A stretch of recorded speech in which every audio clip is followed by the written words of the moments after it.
Let's check.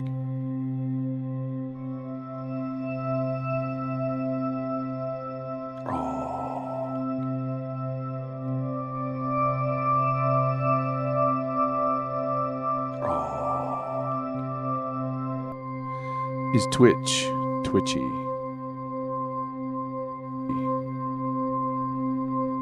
Is you Tubi?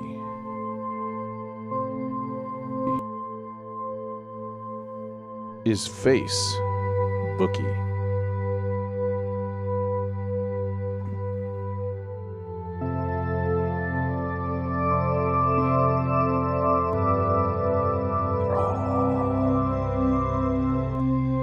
Is Twitch twitchy?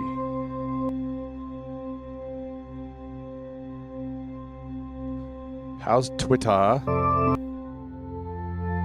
Twitter? How are we, Twitter?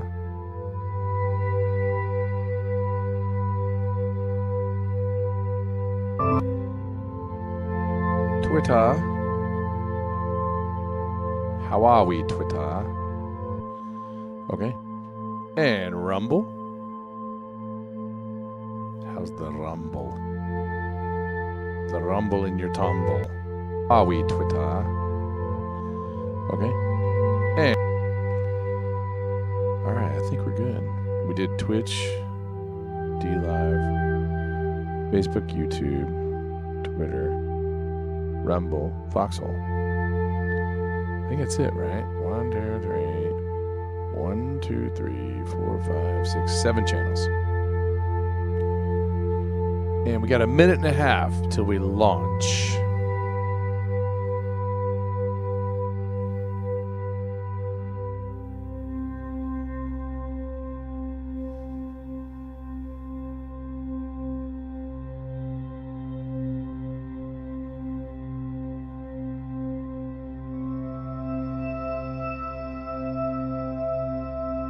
Black Yoda, do you want the link now? Hangton, what's up? I haven't made the link. I can.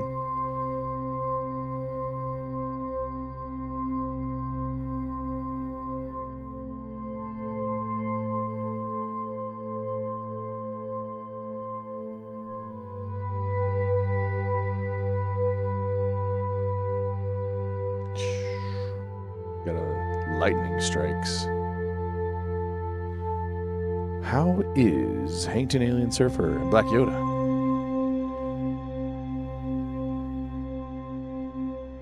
Alright.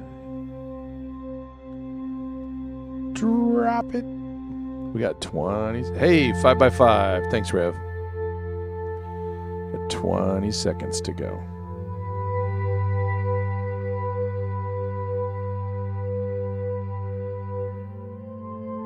So I thought I would try something different today. All right, Yoda, you normally don't want it early, but that's fine. We aims to please. The link will be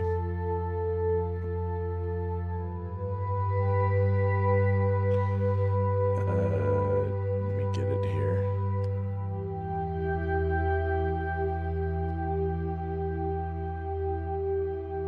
You won't be able to hear anything. All right, well, we'll figure it out.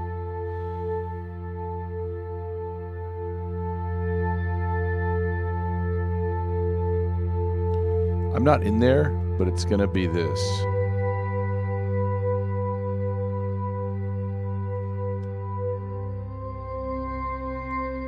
All right. Now, the restream. Oh, yeah, Rev, that was fantastic. Absolutely, I did like that. Okay. Thought I would do something a little different today. I would start, as people were trickling in, with the reading. It's 5 minutes long. פרק כ"ה ויוסף אברהם ויקח אישה ושמה קטורה ותלד לו את זמרן ואת יוקשן ואת מדן ואת מדיין ואת ישבק ואת שוח ויוקשן ילד את שבע ואת דדן, ובני דדן היו אשורים ולטושים ולאומים. ובני מדיין עפה ועפר וחנוך, ואבידע ואלדעה, כל אלה בני קטורה.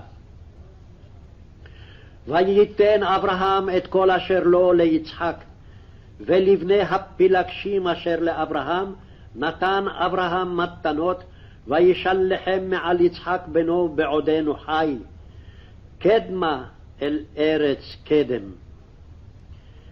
ואלה ימי שני חיי אברהם אשר חי 170 שנה ו5 שנים. ויגבע וימות אברהם בשיבה טובה, זקן ושבע, ויאסף אל עמיו. ויקברו אותו יצחק וישמעאל בניו אל מערת המכפלה, אל שדה עפרון בן צוחר החיתי, אשר על פני ממרא. השדה אשר קנה אברהם מאת בן חת, שמה קובר אברהם ושרה אשתו. ויהי אחרי מות אברהם, ויברך אלוהים את יצחק בנו, וישב יצחק עם באר לחי רועי. ואלה תולדות ישמעאל בן אברהם, אשר ילדה הגר המצרית, שפחת שרה לאברהם. ואלה שמות בני ישמעאל בשמותם לתולדותם: בכור ישמעאל נביות, וקדר ועד באל ומבשם, ומשמע ודומה ומסע, חדד ותימה, יתור נפיש וקדמה. אלה הם בני ישמעאל, ואלה שמותם בחצריהם ובטירותם, 12 נשיאים לאומותם. ואלה שני חיי ישמעאל 130 שנה ו7 שנים, ויגבע וימות ויאסף אל עמיו. וישכנו מחבילה עד שור, אשר על פני מצרים, בואכה אשורה, על פני כל אחיו נפל. ואלה תולדות יצחק בן אברהם. אברהם הוליד את יצחק, ויהי יצחק בן 40 שנה, וקחתו את רבקה בת בתואל הארמי, מפדן ארם, אחות לבן הארמי לו לאישה. ויעתר יצחק לאדוני לנוכח אשתו, כי עקרה היא. ויעתר לו אדוני, ותהר רבקה אשתו. ויתרוצצו הבנים בקרבה, ותאמר, אם כן למה זה אנוכי, ותלך לדרוש את אדוני. ויאמר אדוני לה, שני גויים בבטנך, ושני לאומים ממעייך ייפרדו, ולאום מלאום יאמץ, ורב יעבוד צעיר. וימלאו ימיה ללדת, והנה תומים בבטנה. ויצא הראשון אדמוני, כולו כאדרת שיער, ויקראו שמו עשיו. ואחרי כן יצא אחיו, וידו אוחזת בעקב עשיו, ויקרא שמו יעקב. ויצחק בן 60 שנה בלדת אותם. ויגדלו הנערים, ויהי עשיו איש יודע ציד, איש שדה, ויעקב איש תם, יושב אוהלים. ויאהב יצחק את עשיו כציד בפיו, ורבקה אוהבת את יעקב.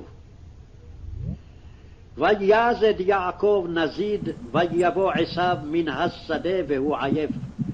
ויאמר עשיו אל יעקב, הלעיטני נא מן האדום הזה, כי עייף אנוכי, על כן קרא שמו אדום. ויאמר יעקב, מכרח היום את בכורתך לי. ויאמר עשיו, הנה אנוכי הולך למות, ולמה זה לי בכורה? ויאמר יעקב, הישבעה לי כיום, וישבע לו, וימכור את בכורתו ליעקב.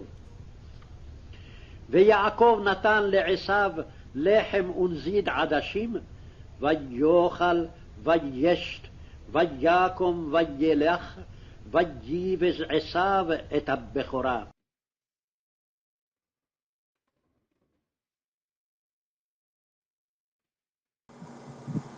All right. Doing things in a different order. Let me play the intro now. You won't be able to hear it, Black Yoda. No. I want to butt in. Can you see my hat? Yep. Trump 2020. Okay. I've had gremlins fucking with me all weekend. The gremlin part, I will leave at that. I got my 2 Bibles right here, but those are just like doorstops at this point. That's how much gremlins have been fucking with me. There are parts in the Bible where it tells you to keep your armor strong. That's what I want to talk about. That's the kind of shit I want to talk about. And I'm not waiting. We've been 2 weeks, G. Ross. 2 fucking weeks, and my armor is still strong as shit, and I want to share that with people. And they doing fireworks. Like, yeah.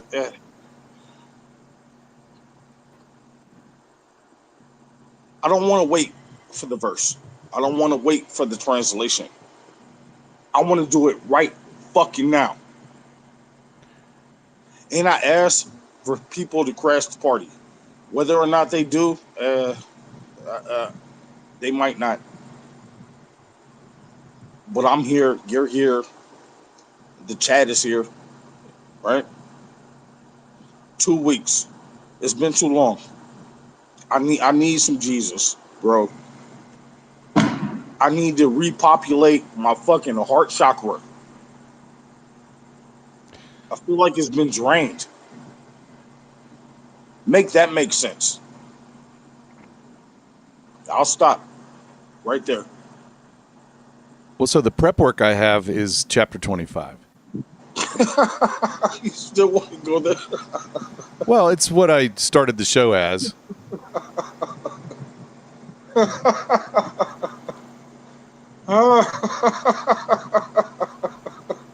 Oh, yo, give me a second. There's no way it won't make a connection.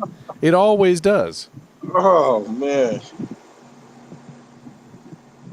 We never even made it to the part where the sun. We never even got to that part.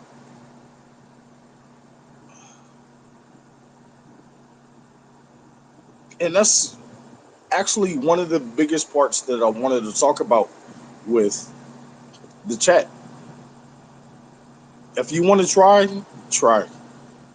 But bro, let's be honest. You slow it so down. God damn it, quit doing the fireworks. So that guy just read let's see. He read 34 verses of Hebrew about 4 times faster than I usually do.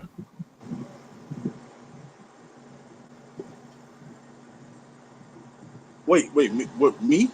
No, that guy. Did you hear him? All I hear is these fucking fireworks. And you did not hear? I had him sharing audio. Wait, hang on. Can you hear this? Hang on. Dude, I barely slid in. With normally my audio is 100, but I swear to God, I barely. And you're clicking shit. Can you hear that? Can you hear that? I can barely hear it. Okay. So that guy did, in 5 minutes, he read 34 Hebrew verses. So the format is speeding up. Replay it again at the end of our get down. You know what I mean? I just played it. We don't need it again. Oh, sorry. Hang on. Hang on.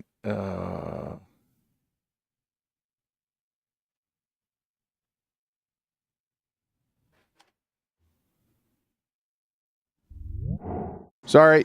I hit the wrong button. I'm back. I hit the wrong button. So yeah, no, we already got the Hebrew part done. Well, you know what? I can't be mad at you because you know how there's a method to your madness. How to do it better than I do.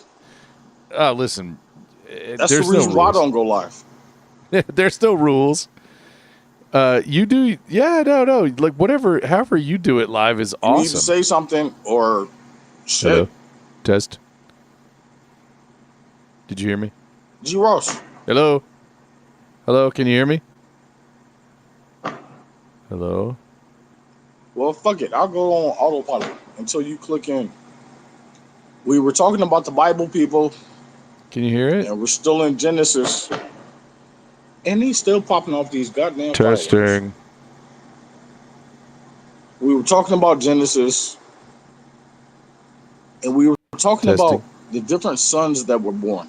Testing. And I actually had a question. I wanted to ask G. Ross about this fucking question. Let's see. Testing. G. Ross, are you there or are you not there?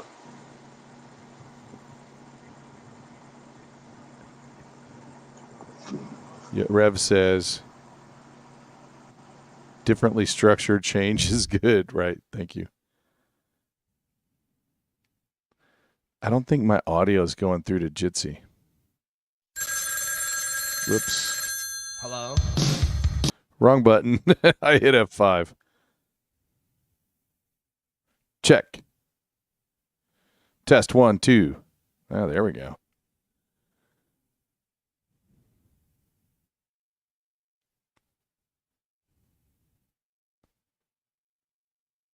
Dun, dun, dun, dun, dun, dun. Shield up and ready, says Two Rivers. Yahuwah is our example in his way of walk and talk on how you fight those spiritual battles. Make sure you follow his example for victory. Has a show on Armor Up. Yep, Black Yoda Sloan TV has a show called Armor Up on Sunday nights. Absolutely. The whole armor of God is, you really put it on, you know those of his by the fruit they bear. Hello, Jess One. It's good to see you. Thanks for being in here. Impeach them all, says 5x5. All right, let's get this Black Yoda meeting thing fixed.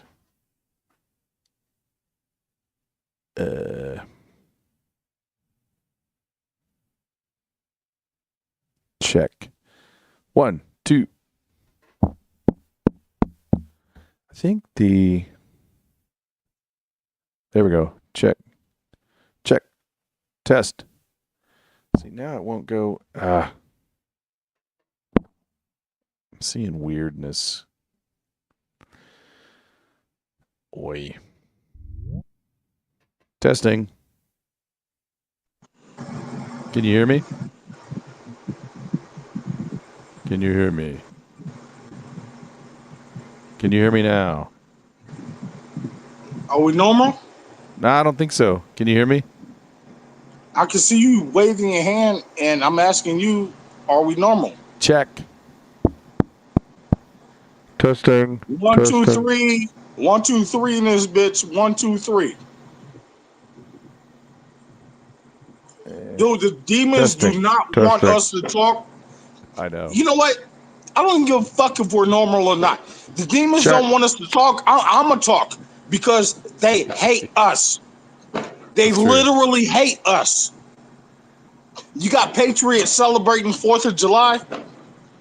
These demon-ass motherfuckers hate us because they can't fucking die and go back to God. But we can. Hey, Central. It's that simple. I'm done. Yep. What's up, Central?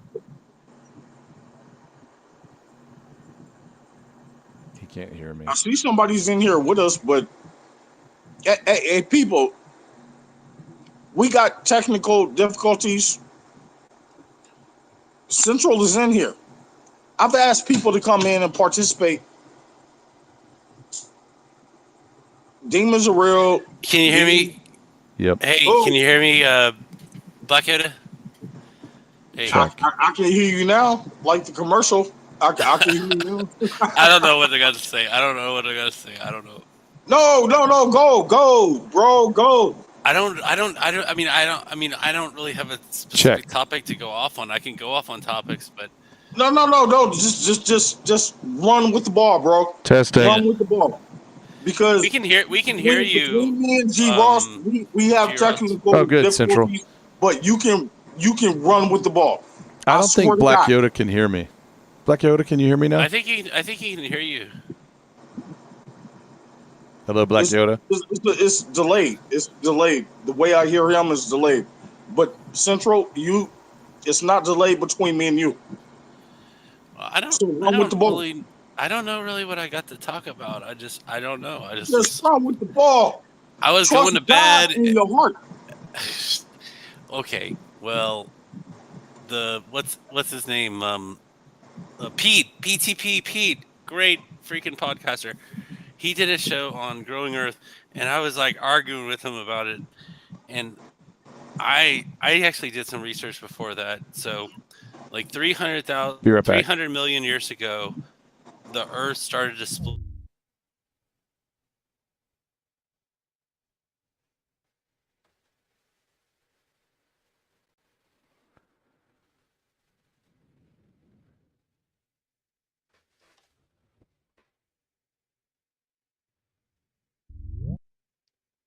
And that was the age of the dinosaurs. Check. Okay, maybe the dinosaurs aren't real. Maybe those are just like giant human bones or something. I don't know. And okay, so basically, the Earth slowly grows apart in the Atlantic and in the Pacific, and maybe there is some subduction on the, what do you call it, the Pacific area, or the the Andes Mountains in South America and stuff like that. So slowly the Earth grows apart over the last 280 million years, and we get to where we are today, and that's why all the continents fit together, and that's why it coincides with the Bible. It says 7 days, but what is 7 days in God years? We don't know how God judges time. So the way that the God says it was, we formed the earth in one day, and we did the heavens and the waters and stuff in day 2 or whatever, and then in the day 3 and and then the last day is humans. It basically all follows the mainstream theories of geologic time, which I don't necessarily prescribe to, but it all locks right in step, right in stone, just exactly with the way that mainstream science prescribes our geologic history. Central, would you? Oh, sorry, go ahead. Okay, go ahead. Do me a favor. Tell Black Yoda to roll over my picture, or suggest he rolls over my picture and pushes the 3 dots. I ain't touching shit. Oh, you can hear me now. Yeah, no. Not on delay. I've been listening to the whole conversation. I ain't touching shit because I ain't fucking nothing up. Well, it seems like it's working now. I'm gonna be Black Yoda with the light behind me, Jesus style. Seems like it's working now. Ooh, that was now. I'm going to share my screen. Did you hear that? I'm going to share my screen so you guys can see it. And Central, we'll pick right back up where you were. Okay, yeah, that's all good. But we got to do, now that I got the audio working. Yoda was asking me to go off on something. Oh, I know. That was on my mind. No. That part. I purposely was not talking because I was curious about what he was talking about. Yeah, I literally was listening for the first time in the chat. Everybody that wants to hate on me sometimes, I was literally listening.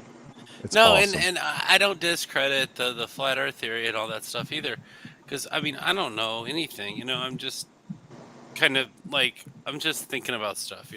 Well, I won't put it like this. When it comes to flat Earth, I was taught the way we were all taught: ball Earth, models and shit, and you It come doesn't to make any sense. There's the no, Pangea on the no, side it of the doesn't.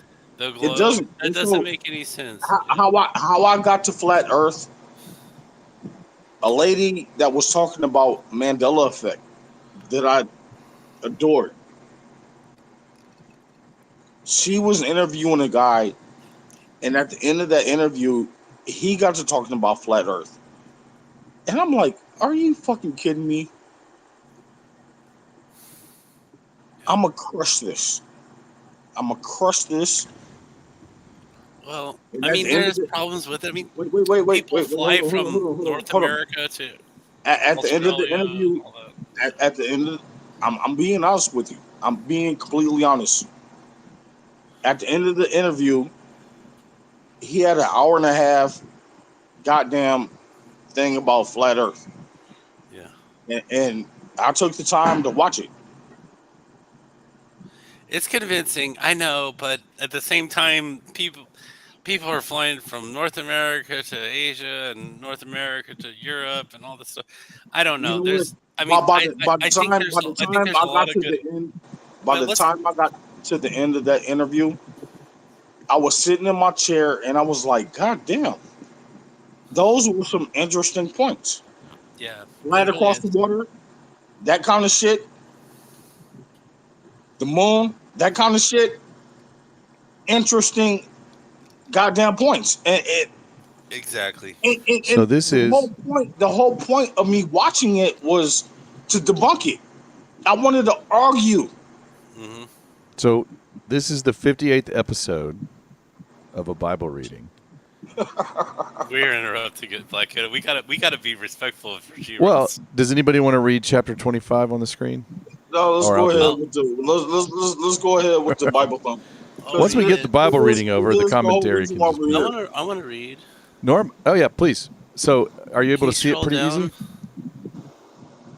Well, I see 19 and 23, but I don't see We're doing 25. all of chapter 25.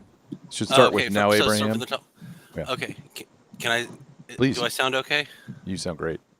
Okay. Now Abraham took another wife, whose name was Ket- Keturah. She bore to him Zimran, Josan, Midian,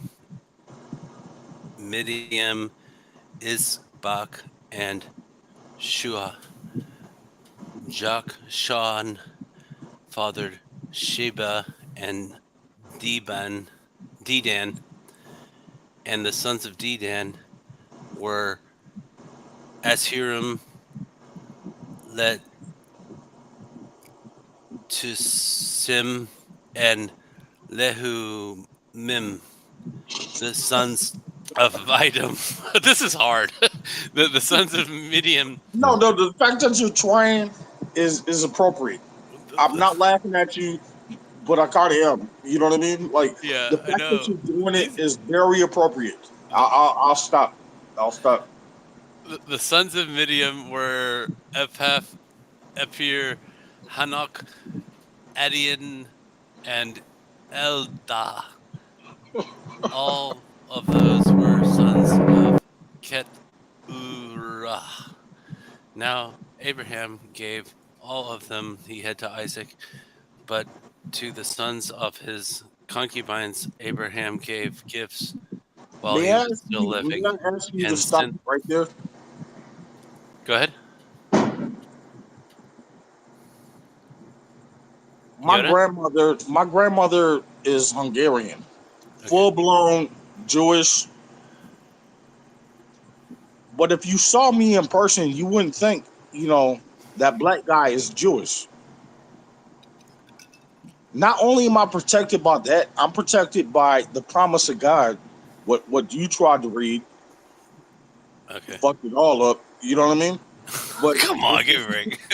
The promise of God, was that for Abraham that he like no, moved no. What away I'm trying to from? say is, you know, even if I'm wrong on her side, I'm still protected by God.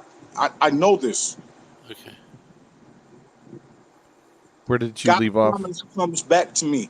Is my point, right? I want you to keep reading. Try. Okay, let's go. Because no. My point is real simple. My point is very simple.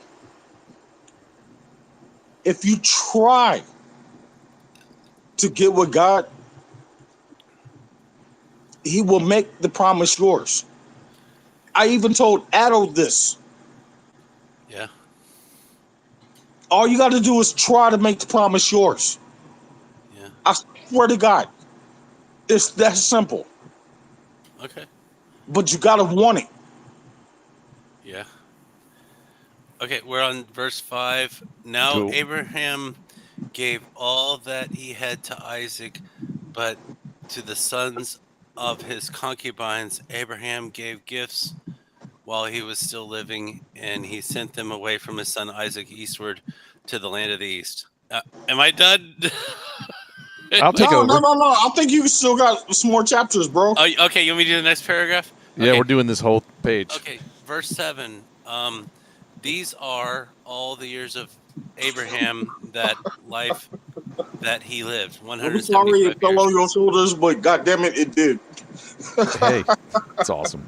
Abraham breathed his last and died at an good old age, an old man, and satisfied with life, and he was gathered to his people. Then his sons Isaac and Ishmael buried him in the cave of Machpelah in the field of Apron, the son of Zohar and the Hittite, facing Mamre, the field which Abraham purchased from his sons Heth, and there Abraham was buried with his wife Sarah. It came out after their death of Abraham that God blessed his son Isaac, and Isaac lived by Beer La Roy.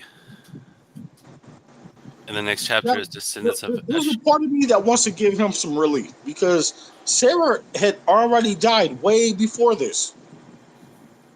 Right. We talked about that. Mm-hmm.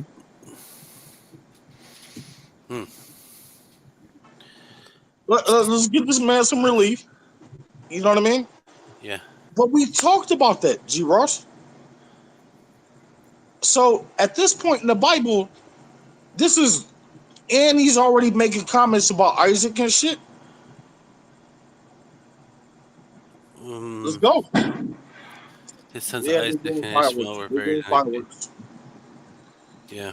I don't know. But what about whoever's in the chat? Don't call the FBI on me. That's not me blowing up shit. The neighborhood is doing fireworks. They're rambunctious. We're not sure about that. We can't confirm or deny what Black Yoda just said. So he They're might be setting out They're fireworks. rambunctious. That's not me. Okay. You're probably correct. All right. Where were we? The descendants of Abraham. Right. Go ahead, Jiros. Oh, you want me to take over? Were you on verse 12? Was that Yes, next? Okay. I believe so. You want me to take a round? Yes, please. All right. No. We didn't even debate the round that we just went over. I don't know. Okay. No, Well, I didn't ask you to debate the round. I asked G. Ross to debate it with me. Okay, go ahead. Okay, let me switch over to my notes. Let me switch over to my notes because we missed 2 weeks. Yes. This is why I was like, fuck, where That's do we because I was riding roller coasters. No. Well, yeah. So I have lots of good questions, but I have them in a different order. You know what? Let's fill the gaps. Because we missed 2. God damn. That sounds like it's right next to my head. So, shit. I can't think of a way to. What are you talking about, Yoda? I don't hear anything on your mic. Just you. No. I just want to. Let's crush these 2 weeks that we missed. Let's talk about. I don't want to skip over what we missed. I want to talk about it. Real simple. We've been doing this shit since the very beginning. Genesis. Am I not bullshitting? We've been doing this shit since Genesis. Right. And we're still in Genesis. I'm not quitting. You asked me to do this, fuck it, I'm gonna do it. You know what I mean? I love it. Let me smoke a cigarette. You know what? I'm gonna light this cigarette. All right. I'll read verse 12 while you light up. Now these are the records of the generations of Ishmael, Abraham's son, whom Hagar, the Egyptian, Sarah's slave woman, bore to Abraham. And these are the names of the sons of Ishmael by their names, in the order of their birth. Nebaioth, the firstborn of Ishmael, Kedar, Abdil, Mibsam, Mishma, Duma, Masa, Hadad, Tema, Jetur, Naphish, and Kadema. These are the sons of Ishmael, and these are their names by their villages and by their camps. 12 princes, according to their tribes. Wait a minute. This crossed my mind earlier. If those are the names of the sons, why is he the only one God talks about? I thought about this earlier. God talks about him. God actually made him suffer. Why doesn't God talk about the other goddamn sons? We can look at their lineage. Probably in the Korean. They tend to, right, it's true. They tend to remarry into the Hamites a lot, or at least Edom does, but that's from Jacob. So I'd have to check and see where these 12 tribes ended up. I don't actually know. God, this is my point, all right? I know I've been drinking some beers. Forgive me, people. I'm human, right? But he's very specific about certain people in these families. And he follows the line. Now, if you want to be right with the Bible follows these lines. So do the royalty. The royalty family think they got it on 100. I think they got it on 100 on like the Cain side. But they don't want us to know, the right side of God's promise. There's a difference. This is the reason why I tell y'all, hey, I'm half black, I'm half white, I'm half Jew, I'm half this and that. Like, when it comes to God's promise, you can't get better than my fucking bloodline.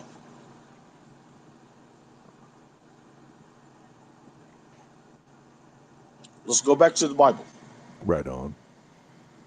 Verse 17, these are the years of the life of Ishmael, 137 years. And he breathed his last and died and was gathered to his people. They settled from Havilah to Shur, which is east of Egypt, going toward Assyria. He settled in defiance of all his relatives. Now these are the records of the generations of Isaac, Abraham's son. Abraham fathered Isaac, and Isaac was 40 years old when he took Rebekah, the daughter of Bethuel, the Aramean of Padan Aram, the sister of Laban. Rebecca, wait, hold on. Let's back it up. Wasn't Rebecca the cousin? Yes.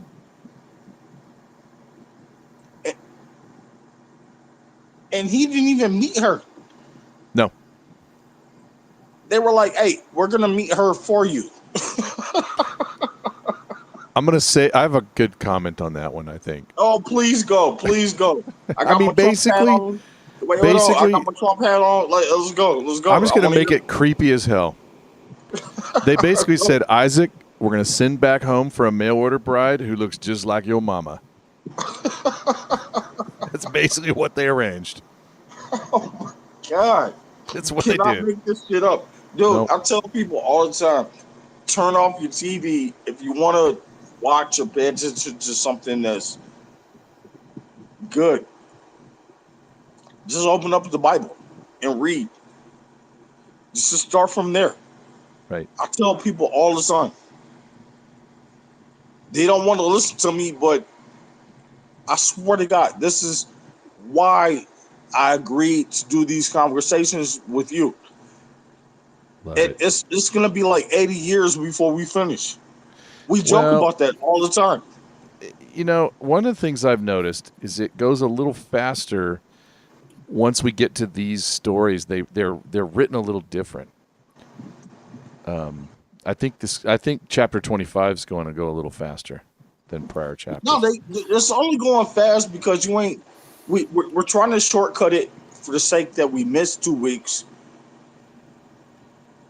I'm not going to cut anything. You're not trying to transcribe. You're not going to cut anything. I'll try to read double speed. All right.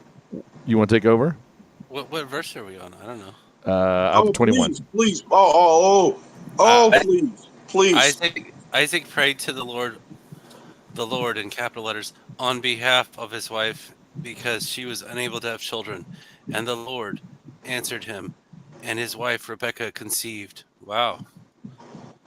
But the children struggled together with her, and she said, if it is not so, who am I in this condition? She went to inquire of the Lord, and the Lord said to her, 2 nations are in your womb, and 2 peoples will be separated from your body. Stop right there. 2 nations are in your womb, and that's happening right now. There's a separation between the USA and how we process money. That's happening right now. I'll stop. I like it. Right, that's a good note. And the Lord said to her, 2 nations are in your womb, and 2 peoples will be separated from your body, and 1 people will be stronger than the other, and the older will serve the younger. When her days leading to the delivery were at an end, behold, there were twins in her womb. Now the first came out red, all over like a hairy garment. They named him s2e. Afterward, his brother came out, and his hand holding on to s2e's heel. He was named Jacob. And Isaac was 60 years old when she gave birth to them. I feel 60 years old just listening to this shit. Good one. I tried my best, Black. No, he kicked butt. I'm just kidding. Do you want me to take the last paragraph, or you got it? No, you go ahead. When the boys grew up, Esau became a skillful hunter, a man of the field. But Jacob was a civilized man, living in tents. Now Isaac loved Esau because he had a taste for game, but Rebekah loved Jacob. Ooh, wait, hold on. We got to back the Esau story up because Esau stole the promise. I don't want to jump ahead. Let's not do that. I think we made up for the last 2 weeks in just what we talked about. But I don't want to get ahead of the Esau story. I want to participate with that shit. I got like 15 discussion questions, maybe 20. Roll. But I do not want to get ahead of the Esau story. Right. They're all about Esau. All right. When Jacob had cooked a stew one day, Esau came in from the field, and he was exhausted. And Esau said to Jacob, please let me have a mouthful of that red stuff there, for I am exhausted. Therefore he was called Edom by name, but Jacob said, first, sell me your birthright. Esau said, look, I'm about to die, so what use then is the birthright to me? And Jacob said, first, swear to me. So he swore an oath to him and sold his birthright to Jacob. Then Jacob gave Esau bread and lentil stew, and he ate and drank and got up and went on his way. So Esau despised his birthright. So that is the reading in English. So we've had it in Hebrew, we've had it in English, and I've got 24 new words we've never seen before. I'd like to run through them real quick. Go. All right. For this chapter, in Hebrew, we've never seen these 24 words, and so I'll just give a quick rundown. We're going to see matana, that's a gift. There's 17 examples in the Old Testament. It can be a bribe. It's usually a gift. Sabea, that's sated or satisfied. It comes from sabeya or saba, which is, we've already seen that word. It means satisfied. My back's hurt. My back's hurting. I gotta lay down. I'll try to get it on my phone. Okay. But I'll try to bounce back here in a minute. I just gotta lay down for a minute because my back's killing me. Pop back in. Let me ask the two of y'all. Let me ask the two of y'all as you lay down. I'll try to get it on my phone though, because one of you. Yeah. Go ahead, Black Yoda. If I wanted to buy a daughter. A daughter. With a goat. With a goat. Fucking goat. Yeah. Because that's what the Bible talks about. Okay. If one goat isn't good enough, 2 goats. Right. Okay. 2 fucking goats. Well, it's kind of a weird thing to ask because, like, what if the people giving up their daughter weren't capable of raising them? And then you're like trading them something, so you could goes be a in the direction of my question. So you could maybe be a good father to the daughter, and they get 2 good goats, and they can help their other children or something. I mean, I don't know. You know, I mean, it's a really honestly, weird question. If somebody knocked at my door and was like, "Hey, 2 goats for your daughter," I would punch the motherfucker in the face. Well, I mean, what if you knew them and they were really nice people? No, fuck that. You can still visit and stuff like that. No, that's not how we do shit. That's the reason why I'm asking this question. I'm not talking about sacrificing your daughter to Moloch, you know. Me neither. I know what that means. All I'm saying is, I'm just playing the devil's advocate here. No, I want you to. What I'm saying is, we picture it different. The way we go about life and the way we just do shit, it's different than that. Is my point. I'll shut up. No, I think you're being a very like vague way of like just talking about mainstream society and mainstream cultures and you know all this, you know, all these things that are going on these days. And I don't know, maybe, you know, I don't know exactly what you're saying, but I can kind of see you kind of lead into to mainstream. I sent you a link to your cell phone. Yeah, I got them already here. This is a man's world. Please play that one. I fell in love with that one. Yep. So I have that in the list after we've done our. Well, then play that motherfucker. Soon. I know where I'm going. I'm not drunk.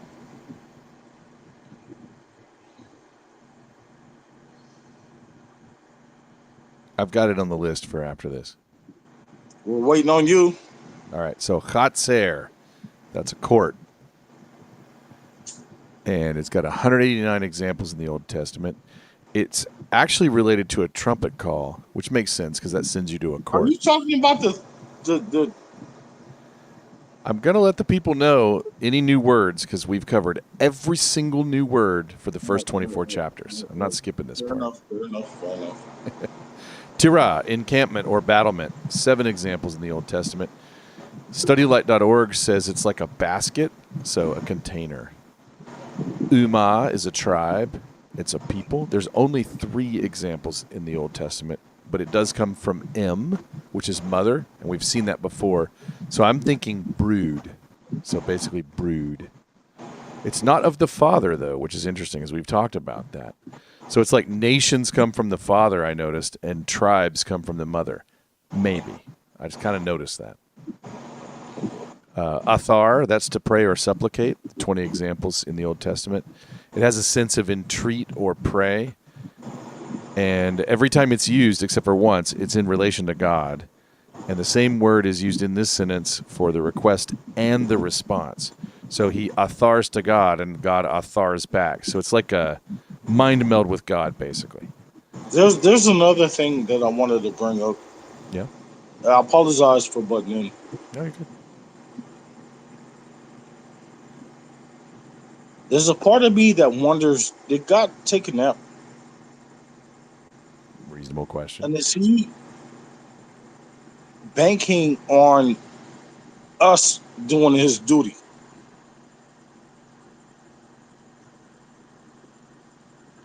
I think don't know he how to say delights. it different. Yeah. I don't know how to say it different than that. But there's times where I wonder about, is that the thing? Because eventually he's gonna wake up and he's gonna spank that ass. Yes, he is. Like how I was just trying to describe earlier, like kids. Yeah, he's coming back to put a whooping down. Yeah, for sure. So am I wrong for thinking like that, G Rocks? I think, I love the question. I feel like he could not use us, but he likes to let us be involved. And the only way we can be involved is if we've got to. You know what I mean? Because I remember when my kid was small, when my son Julian was small, I used to teach him about fucking everything.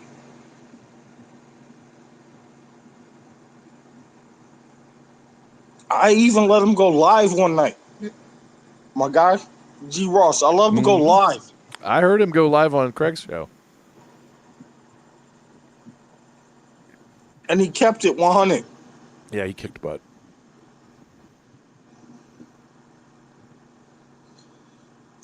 You ready for a few more words? Yep. It hurts my heart to think that God and people think it's a game, and it's not a game, people. I'll leave it at that. Good.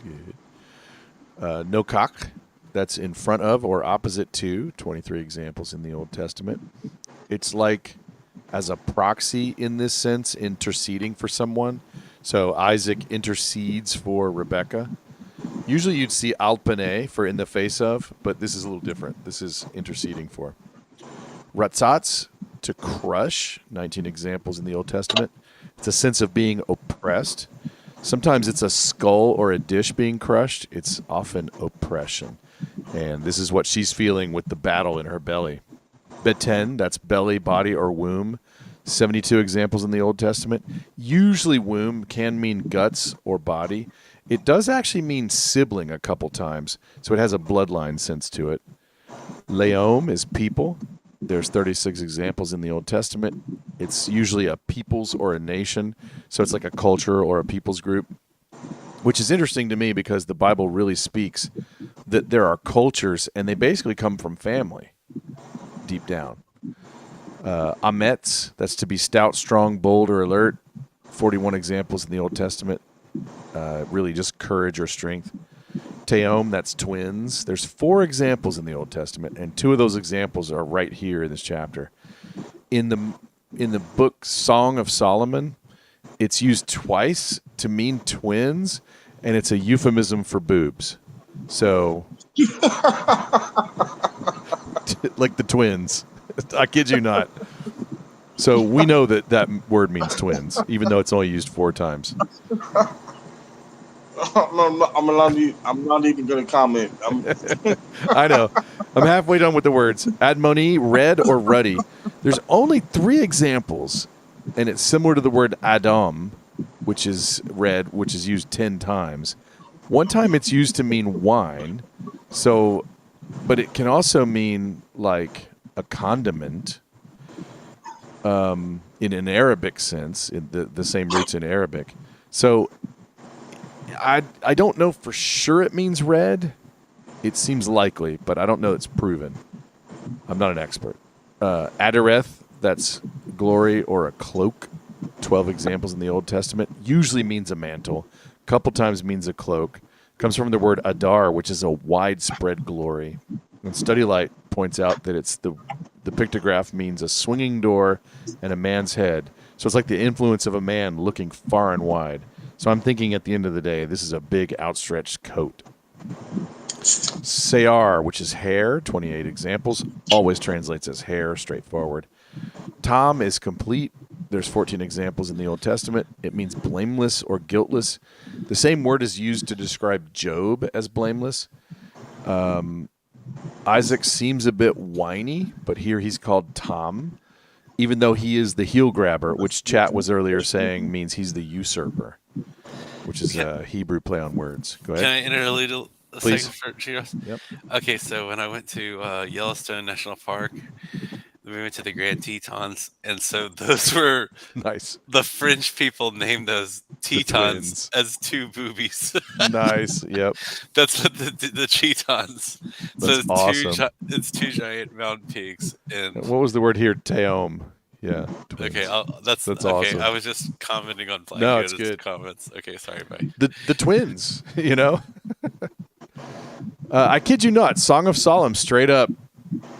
Read songs or Song of Solomon, but be prepared. It's racy. Zud or Zid. That's to boil up. May I butt in? Yeah, please. Now, everything that he's reading and talking about people, we're trying to make up for the last 2 weeks and skip ahead a little bit. Next week, I'm doing all of chapter 26. Just to let you know, I got it already ready. And I can do it in 40 minutes. That's the only reason why he's reading it the way he's doing it right now. The last 2 weeks, we were missing in action. Fuck, he called me. It was like, hey, I can't do tonight. I'm still on the plane. It was late. We got in at like 2 in the morning or something. Explain that part. Bro, explain that part. We got weather delays. There was 2 lightning strikes. Well, probably like 10. And they're like, we can't take off in that. I'm like, yeah, you can. But they won't let us. No snakes on the plane. No. All right, now notice here the word for he boils up and seethes and act proudly or presumptuously. That's how he does the soup. So it boils up. So it's nice hot soup. Zud.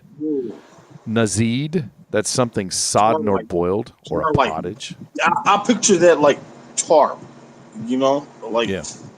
It's super boiled up. We're gonna have a few comments on this soup.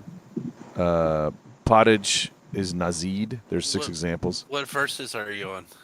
I'm just doing any word that we've not seen in the last 58 weeks. Oh, did you finish 27 through 34? Yeah, I read all the way to the end of the... Did I not? Oh, I read, 34. Yeah. Okay. Ayef is faint. I'll lay down for a minute. Yeah, go lay down. We'll catch up. Just log in. I can listen on my phone. Yeah. But I can't comment. Cool. Ayef is faint or weary. 17 examples. Usually means weary. La'at is to swallow greedily. There's only one example. Wait. So Lot is still alive in this story? He ain't La'at. Sorry, I mispronounced it. La'at. All right. Sorry, my bad. Swallow greedily. There's only one example. And I looked at Study Light, and it has nothing to add. So I don't really know how to check this word. So I'm not going to agree that it means swallow greedily. But it does fit the story. But I'm just saying, I don't know how they proved their case. I don't know how they know it.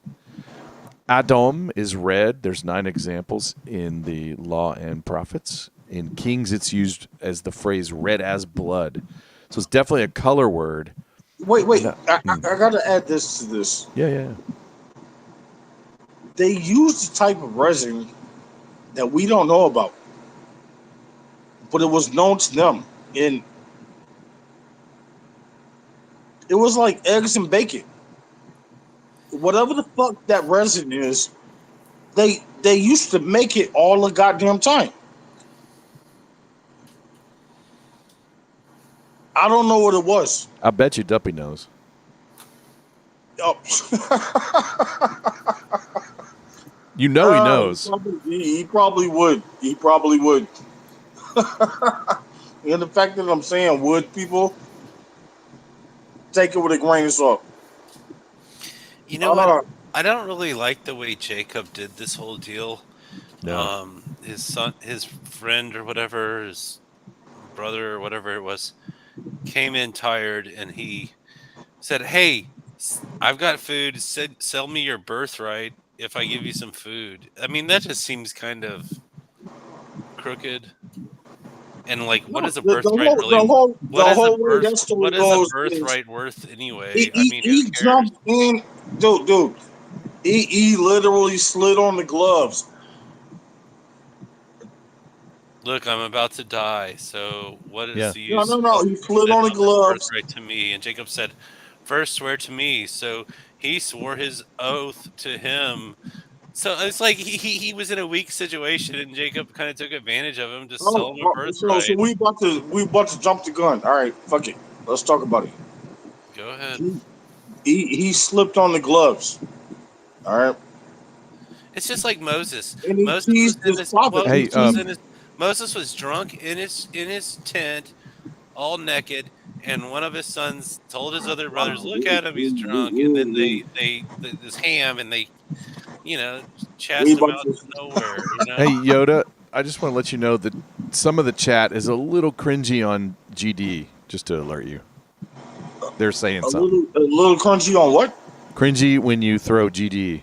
That's bothering a few people. I mean, I'm not going to censor you, and I'm not going to name who, but no. And they're saying now don't talk about it, so never mind. Okay, never mind. Yeah. That was really vague. Taking the Lord's name in vain, like the Jesus or God. Yeah.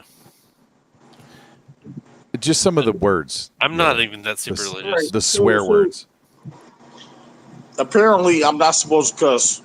No, just when you take it all the way to the deity damning something, that was getting a little. Oh, the goddamn. Right. First of all, let me tell y'all this. Yeah. Goddamn doesn't mean one fuck ton of shit. Goddamn is never said anything. No. Let's clarify this. Damn is not his name. Do you remember? Let's measure this motherfucker. Matter, like, damn is not his name. No, fuck That's that. his last damn name? is not his name. Right. So if I say goddamn, it is just a phrase, people. All right. So listen, I did say I'm never gonna censor you, Black Yoda. I thought that since I was reading the chat and some people were saying, well, but then they were like, no, don't say anything. So never mind. Anyway, my car is to sell. I'm done with the comment. Okay. I've forgotten that a lot, just by me just being me. Yeah. I know not to blaspheme God. I got God is not his name. Right. Fucking Zeus is a god. Right. I'm not talking about Zeus. All the fucking Greek and Egyptian goddamn gods, I'm not blaspheming them, but you want to think that I'm talking about the Most High. I'm not talking about the Most High. Especially when I say it like that. Right. Who in the fuck do you think you are that you think I'm talking about it like that? Oh my God. No, I'm with you, Black Yoda. So I'm done. I even said the G word. I was like, you guys are good. You're fine. No, I mean, like the thing I would say is this. I'm done. I am so done. But we do want to bring people. It's not like people are starting an argument. No. No. Actually, I want this argument. I want this argument. But there's no one to argue with. No. I want this argument because fucking people think that fucking. It's just like that's people have certain. Do you really think that's a thing? Okay, that's not a thing. Some people like this sort of thing or that sort of thing, and then you kind of just don't want to piss them off, I made too big a deal out of the chat. That was my bad. All right, makar means to sell, and there's 80 examples in the Old Testament. It straight up means sell, so there's not any vagaries there. Adashah is a lentil. It's only used 4 times in the Old Testament, but it's in a list of beans every time, or at least most of the time. So I would agree it's some kind of legume. Bazah is to despise, and there's 44 examples in the Old Testament, and it always straight up means despise. I like to look in English, and it says regard with contempt. That's all the words that are new. And with you all's permission, I think I can do in about 3 minutes the Rosslation of the entire chapter. I got it ready to roll. You guys ready? Check. All right. So I'm just basically going to do a conceited Rosslation, but you know where we're at, the year 2023, all the vibes we've gotten so far. This is how I took it after doing all that word study. Abraham took another wife, Keturah. They had Zimran, Jokshan, Medan, Midian, Ishibak, and Shua. Jokshan had Sheba and Dedan. Dedan had Asherites, Letishites, and Leumim. Midian had Ephah, Epher, Hanok, Abida, and Eldah, all from Keturah. Abraham gave Isaac everything, but his concubine sons he gave them Peolah and booted them to the east. He died at 175. In an old good age, contented, gathered to his people. Isaac and Ishmael buried him in that old Mamre cave. Abraham had definitely bought that cave. Then God blessed Isaac, who hung out near Beer Lahoi Roy. These are the generations, the Toledot, that's a good word in Hebrew, of Ishmael, son of Abraham, who Hagar, the Egyptianess maidservant of Sarah and Abraham, bore. Ishmael had first Nebajoth, then Kedar, Adbeel, Mibsam, Mishma, Duma, Massa, Hadad, Tema, Jeter, Naphis, Kedema. These are Ishmael's sons, their names, by town and settlements, the 12 of them by tribe. Ishmael died at 137 years and was with his people. There's something to say about that. There's a translation I'll get into when we get into questions here in a second. I want to start like a motherfucker. Are we stopping the Rosslation? No. Back to the old conversation. That bitch, I don't know who the fuck that was. You can't see the chat? I'm on my phone, bro. Oh. It was just somebody in the chat who was like, I cringe with the GDs. I don't give a rat's ass. But this is going back to her, right? Okay. They dwelt from Havilah as far as Shur. No, you can't save her. You can't save her. She's going to get chastised.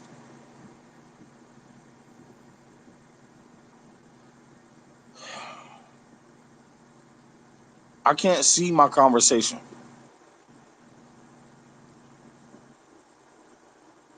Hey, it's my bad that I thought. But we're at a part where it changes from God to God's point. Like we're literally at a part similar to that. But no, you want to rush the gun. You want to fucking, be all busybody and fucking beat black elders to the point. There's a part of me that wants to say, how dare you?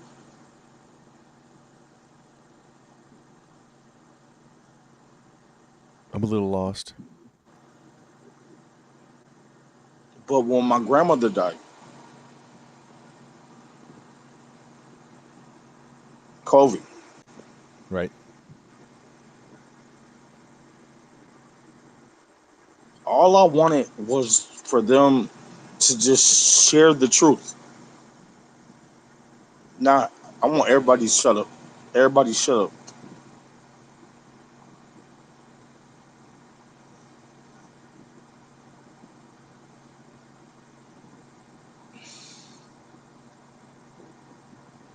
And this is what's important.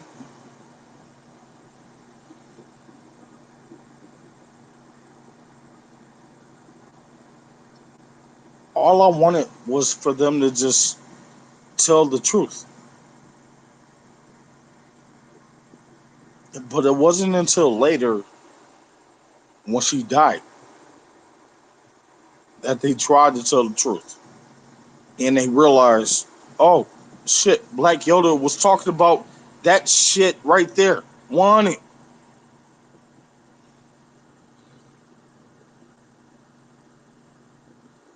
So to the girl in the first part of this story. I'm not gonna ride or die.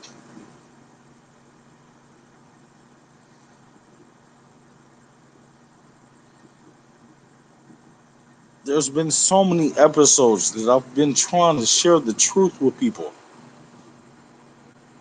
to the point where I don't even want to talk anymore. That's how I feel. I don't even want to talk anymore.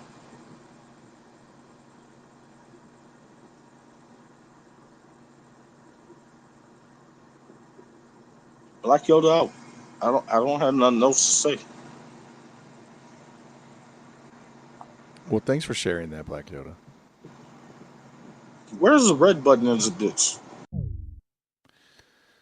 They dwelt from Havilah as far as Ashur, which faces Egypt as you go toward Assyria, and they were cantankerous to all the neighbors which were distant family.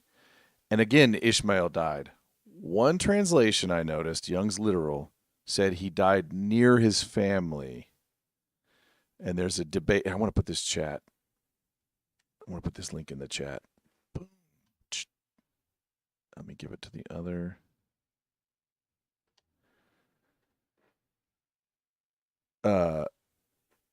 Looking at verse 18, it's a question of whether it's did he die near his family or in defiance of his family. If you really look at it really literally, like Young's Literal, it's debatable, but obviously the greater story shows that he was a donkey of a man, so it's anyway, but I just wanted to point that out. And then he says, this is the Toledot, or generations of Isaac, son of Abraham. Abraham had Isaac. Isaac was 40 when he married Rebekah, daughter of Bethuel, the Haramian, I'm calling him, from Aram, sister of Laban. When Rebekah had no kids, Isaac took it to Ahiah in prayer. Ahiah let Rebekah get pregnant. Her twin sons physically battled in her a ton. She sensed this was something she had to ask Ahiah about, so she did. Ahiah, that's what I'm using for Yahweh these days, said, 2 very separate nations or peoples are in your womb. The older shall serve the younger stronger. And then when they were born, it was confirmed. Twins. Esau, the firstborn, was ruddy, all over like a hairy cloak. Secondborn Jacob grabbed Esau's heel. Isaac was 60. Notice he went from 40 to 60 in like 3 sentences there. That's how long they were trying. When they grew up, Esau was a good hunter and a field hand. Jacob was a housekeeper. Isaac loved in that family favor fondness way. So this isn't chesed love. This is the family love. Esau because of the food. Rebekah favored Jacob. Jacob boiled up a super hot red stew of some kind of food. Esau came in tired from the field. Esau asked to slurp up the stew. Basically begged since he was so exhausted. This is how he got the name Red. Jacob said, sure, slip me your inheritance. This is to your point, Central. He's like, he comes in, he's like, give me some food. Now, Jacob had it being cooked, right? So anyway, I'm getting into commentary. Let me keep reading the Roslation. He begged since he was so exhausted, and he said, okay, Jacob said, sure, slip me your inheritance. And Esau said, I'm about to die. Sure, you can have all my inheritance for this tiny moment. And Jacob said, swear right here and now, make this formal. So Esau did. Jacob gave him bread with the bean stew. He ate it, he drank it. That was how he held with contempt his spiritual, I'll say, status, his abstract status. All right, so that's the Roslation. Let me catch up with the chat.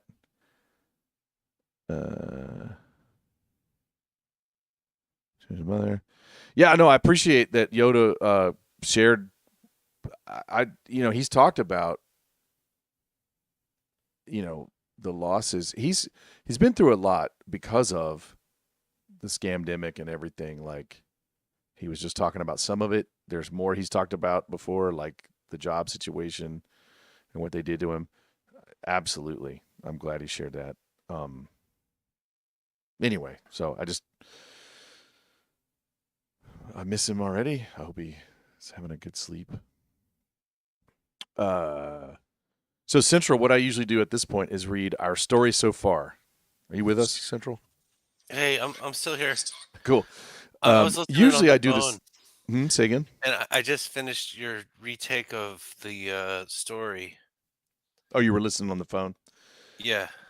Usually I do this whole first part in about 30 to 45 minutes, just solo. But today we're trying something different. Okay. But I so don't I've know. I kind don't. of jammed in my prep work as we've gone, we tried this like 20 weeks ago, and after it, Yoda was like, "Yeah, no, you do your thing first, and then I'll call." But so what I usually do is I have our stories so far. So let me read to you what I would say I've kept Genesis chapter 1 through 25. The parts that you kind of need to remember. Like we all know, I mean, everybody knows the Garden of Eden story really well. So I encapsulate that in the word reset.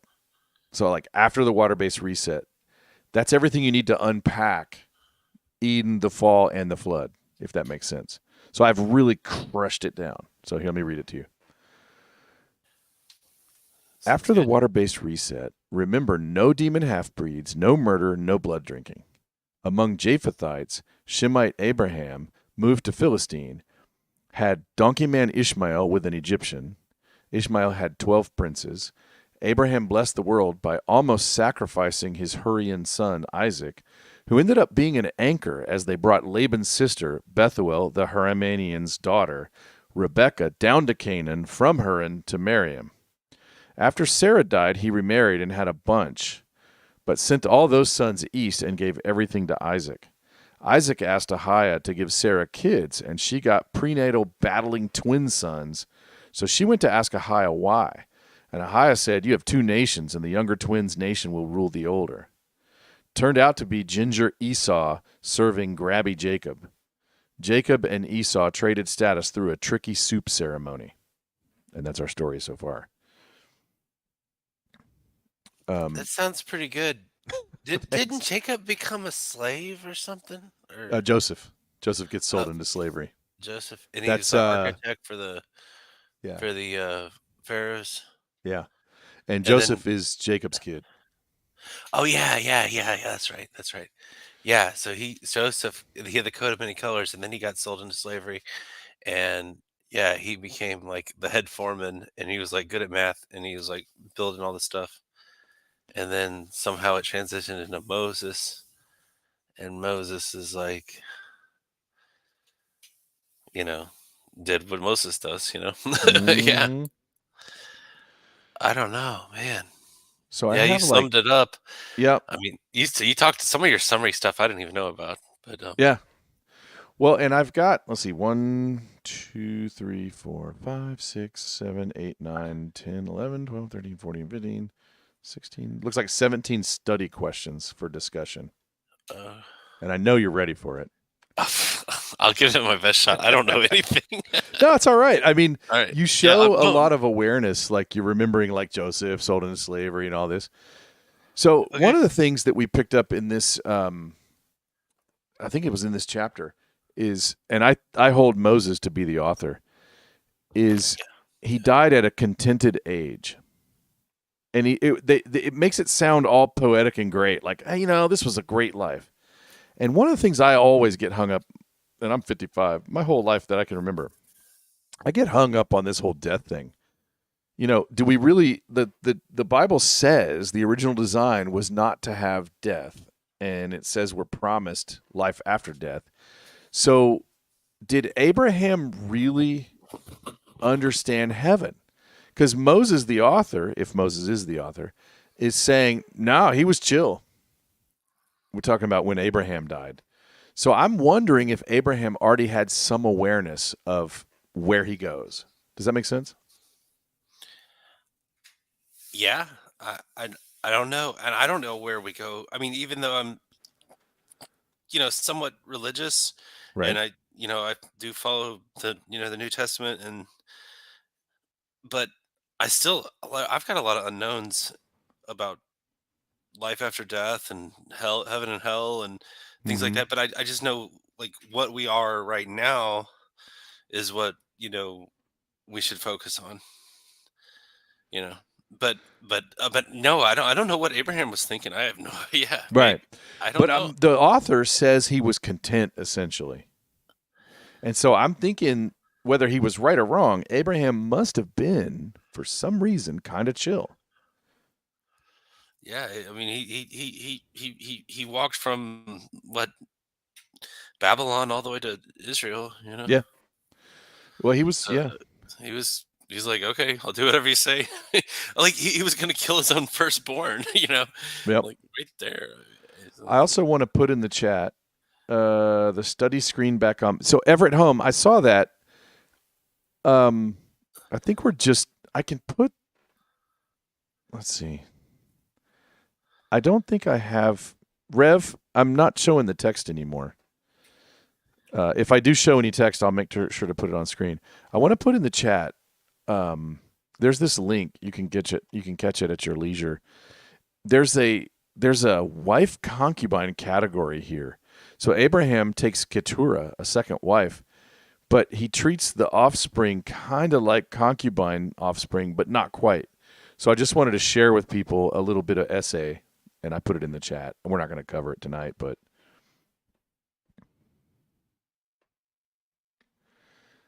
let's see. I'm going to skip a couple of my study questions. Oh, so she goes from being infertile to suddenly having twin sons battling inside her. I really, the Bible, especially Genesis, even at chapter 25 level, it's like they just quickly, in 2 or 3 sentences, hit you with almost like a Greek myth level story. If you put that in a middle school Greek myth type classroom and you go, here's this matriarch. She goes from being infertile to suddenly having 2 sons just fighting it inside of her, just like they do the whole rest of their lives. That's actually pretty heavy and pretty big and pretty close to myth level. You know what I'm saying? Yeah, and if Moses wrote this, I mean, I don't know. A lot of people believe the Bible's 100% true and everything, all that. That's how I And, treat it. and maybe, okay, sure. But like this is hundreds and hundreds of years ago. Yeah. When if Moses wrote it, so maybe it is true, but it's a different interpretation, or and maybe it's the same stories that were derived from the Greeks, and just like the flood story and all that, and we all know that there was a giant flood about 12,000 years ago. So right, I mean, that's pretty much mainstream, science now. Right.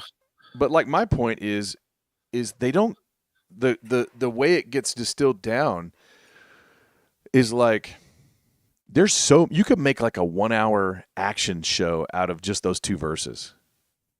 You know what I mean? Oh yeah, like it's compacted in. I think I read that verse too. I was kind of like baffled when I was reading. Right. I was a little shocked. Yeah, it was weird. It was intense. It was an intense. Right. Exactly. The other thing I noticed is that struggling. Yeah. Yep.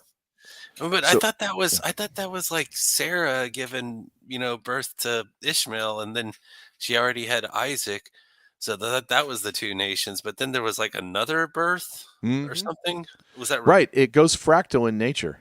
It kind of repeats, and you'll see that Edom marries the Hittites, which is kind of like folding back into the forbidden bloodlines. Yeah. Wow. So I also noticed that Isaac interceded for Rebekah to get her pregnant, but then when she had this agony in her belly, she directly went to Ahiah or Yahweh. So I just kind of noticed, I don't know why, but the story seems to point out that Isaac intercedes and gets her pregnant, whereas the pregnancy problems, she then starts to go directly to God. I don't know if that matters. It just caught my eye. I don't know what it means. I don't know. It could mean like he really wanted her to get pregnant, and maybe she was like, take it or leave it. But then once she had the agony of the twins, she's like, now I really need to intercede with, go talk to God. Just might have meant an indication of importance. Now, it does seem like she had to go somewhere to see him. And this is where, I don't know if Pythagoras in the chat, But he's often wondering what this early proto-religion was like. And I think here you get a big clue. Like, she had to go to temple, it seems like. These days it seems like in modern understanding of most of the, certainly Christian, but maybe a lot of the monotheistic religions, you could just like pop down on a knee and just start talking quietly, right? She seemed to have to go somewhere to do what she needed to do. So I'm thinking there was a temple somewhere. That makes sense. Yeah, it's just one little verb in the sentence, but it goes, she went to talk to God. It doesn't, she didn't just do it right there. Yeah. But, also, the text seems to indicate that when the day of the birth came, that's when it was confirmed. They're like, yep, it was twins. So whatever science they had, which does seem often quite advanced, they weren't sure that it was twins. God told her it was twins, but then they confirmed on the actual day of the birth. So I found that to be interesting because I usually give them pretty high creds for good technology back in the day. Yeah, good observation. Yeah, I mean, I think they could probably feel like two bodies, like if they put your hands on the belly, Yeah, you'd think. Yeah. You could really feel like four legs kicking around. I don't know. I've never seen a woman pregnant with twins, so I don't. Oh man, I've never. My mom had two gigantic twins. They added up to like 15 pounds. They were like 7 pounds and 8 pounds and change. She was so huge. Did you put your hands on her belly? Oh yeah, we would feel him kick and stuff. Weird. Oh man, that's so weird. Yeah, no, I think dudes typically, I don't like touching the kicky belly. The ladies like it. They're like, oh, it's great. Nah, it's fine. It's just humans. Yeah, it's cool. Duppy does say, bet she went to a high place. Interesting. That's what I was kind of wondering. I didn't know what she went to. Now, another note about the twins. This is definitely not identical twins. This is definitely fraternal, because we'll see in the next chapter, they're not alike at all. One's hairy, one's not hairy. One's redheaded, one's not redheaded. So they're like, and this is a fertility treatment that happened in some fashion. But we know it's like so basically multiple eggs on that cycle came out of her from 0 to 2, because they tried for 20 years. So I don't know if maybe she had a line on a good plant extract, some kind of treatment. But it seems like a multi-egg ovulating treatment, if that makes sense. Well, it looks like Norm jumped on here. Oh, hey, Norm. If he's there. I was muted, but can you hear me now? Yeah. All right. So hold on. Let me make sure I'm using the right microphone. Yep, I am. There used to be a place here in Southern California where women used to go have a salad and to have birth, but you would think that they would feel 2 heartbeats if there was twins too. Not only 2 kicks, but but maybe when you had twins, the odds of both surviving the birthing process was a little tight. Maybe that's what was being noted. Yeah. That's interesting, because you said they were like, in the book, they said they were like fighting against each other. Yeah. Yeah, she's tormented. She's highly oppressed by whatever's going on in her belly. And she goes to God, and he's like, you got 2 nations. Well, what happened to those kids? Did they become like Ham and going off to this direction or whatever? And yeah, they become Jacob and Esau. They each take, I think, 2 wives. And Esau marries into the forbidden bloodline of the Hittites. And Jacob marries a couple cousins. Okay. But totally it doesn't legal. say if they're fraternal or okay, so there's 2 types of twins though. There's the twins taken by 2 eggs. Yeah. And then there's twin taken by a split egg, which are identical. So very interesting. But the story that is multiply told in the Bible. Well, Cain and Abel, they were not twins; they were siblings. But they, there's always about siblings rivalry. Mm-hmm. Yeah, and next week on chapter 26, we'll see it crank up even another notch. But there's definitely sibling rivalry here with the soup. Mm-hmm. And but I tried to jump in earlier, but I had some audio issues. But hey, did you port in Yoda's crickets, Norm? I'm like, I think we got crickets. Yeah, no, I do have crickets. Good job, sir. But they're not Yoda's crickets. No, they sound a little different. They sound more like Southern California crickets. Yeah, they're more of a Hollywood crickets. They're valley crickets. Yeah. Do they have magic wands? They have what? Yeah. Magic wands. Yeah, nice. It's only a fetal lizard, so. Sorry, I totally derailed. Sorry. But I could go on about how many lizards I have in my backyard that they feed. They were like the rabbits to the fox. But I totally you derailed and I lost my train of thought at the station. Hold on. Sorry, my bad. You were talking about Cain. Yeah. Well, I was talking about Cain and Abel, but that wasn't the whole thing. But I wanted to talk in general about the stories of the Bible and about before Martin Luther, it wasn't in a language that the common people couldn't understand. Which in Martin Luther's Bible, it was German, but before that it was Latin, and before that, as G. Ross establishes on his show, it was Aramaic. But common people really didn't understand the Bible, and the telephone game in elementary school, or a game you played at camp, where it was word of mouth, and I think that's why there's so many different translations. We're talking about different translations, but translations go a long way too. I was thinking about the translations and the telephone game, and common people. I don't know.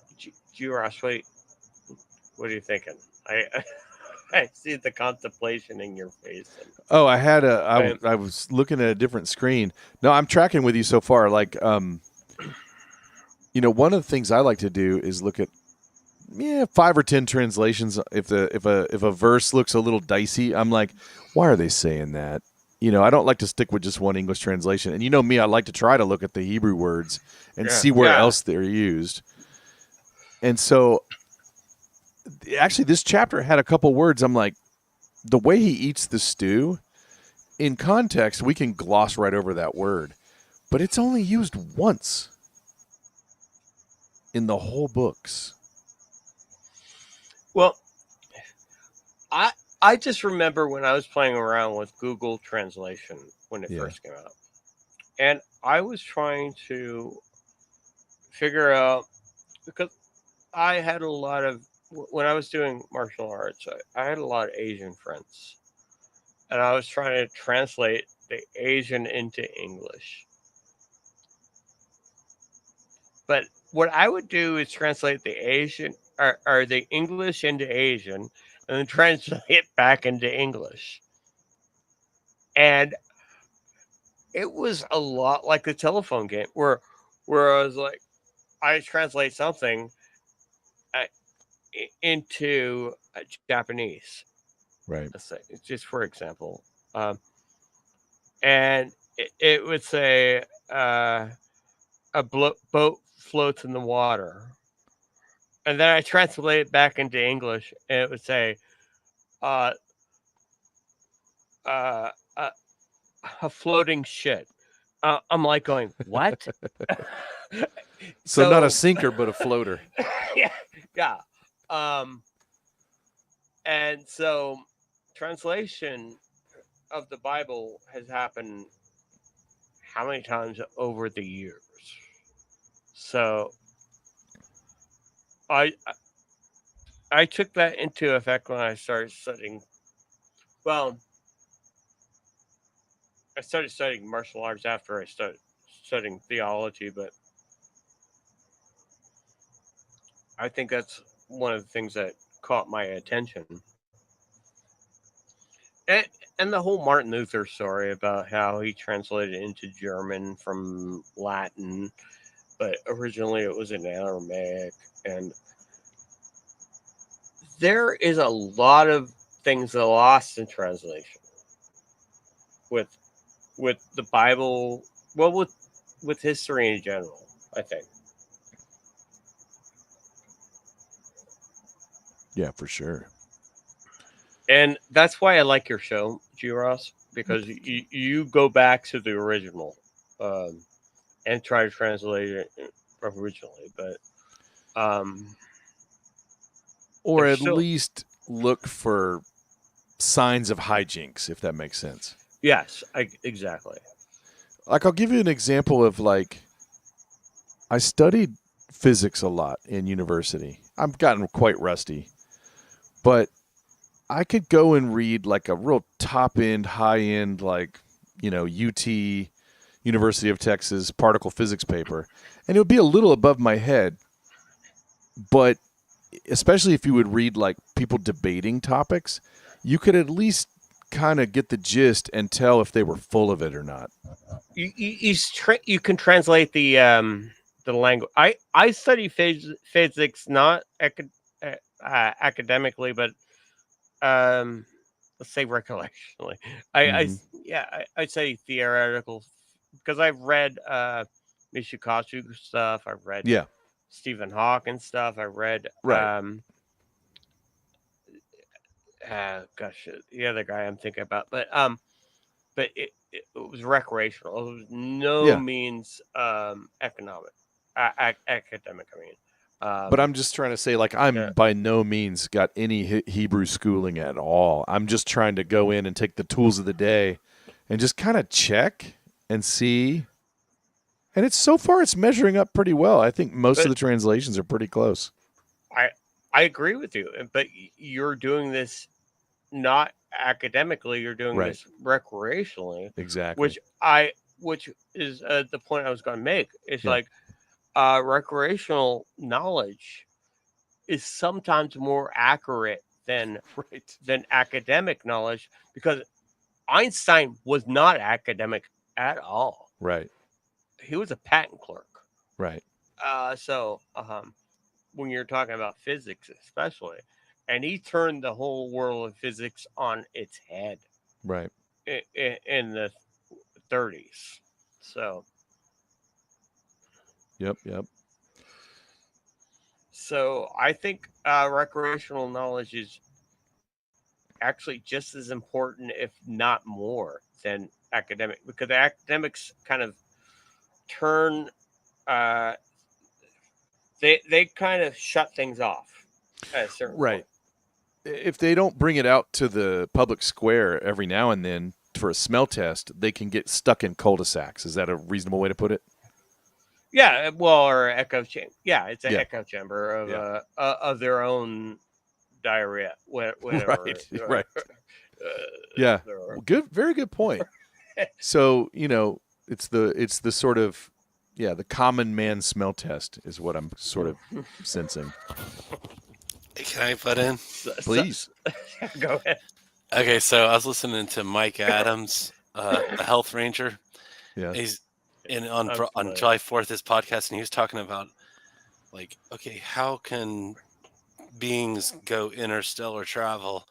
And he's saying, well, they're going to suck the power out of suns to get that energy to go past the speed of light and, boom, go warp speed like Han Solo.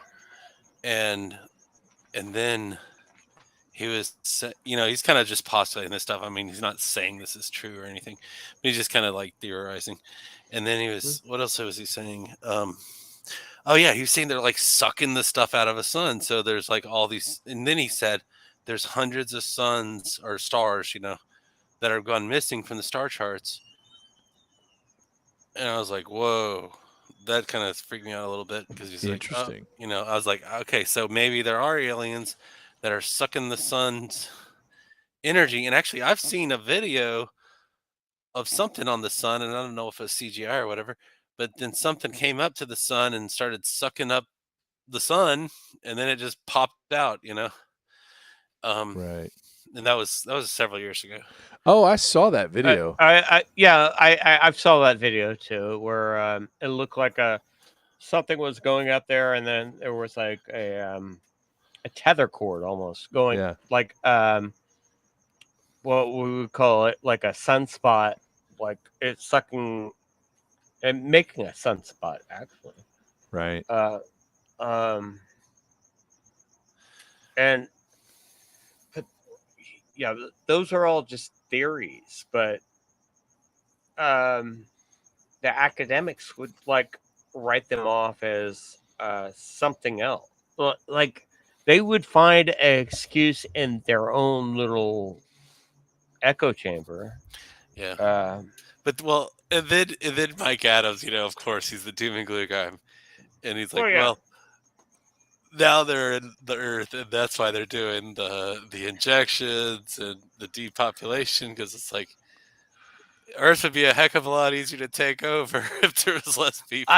I respect Mike Adams a whole lot. Me too. I listen to him like every day. Well, he came up with it. He created his own lab, and I used to listen to him like a decade ago or so.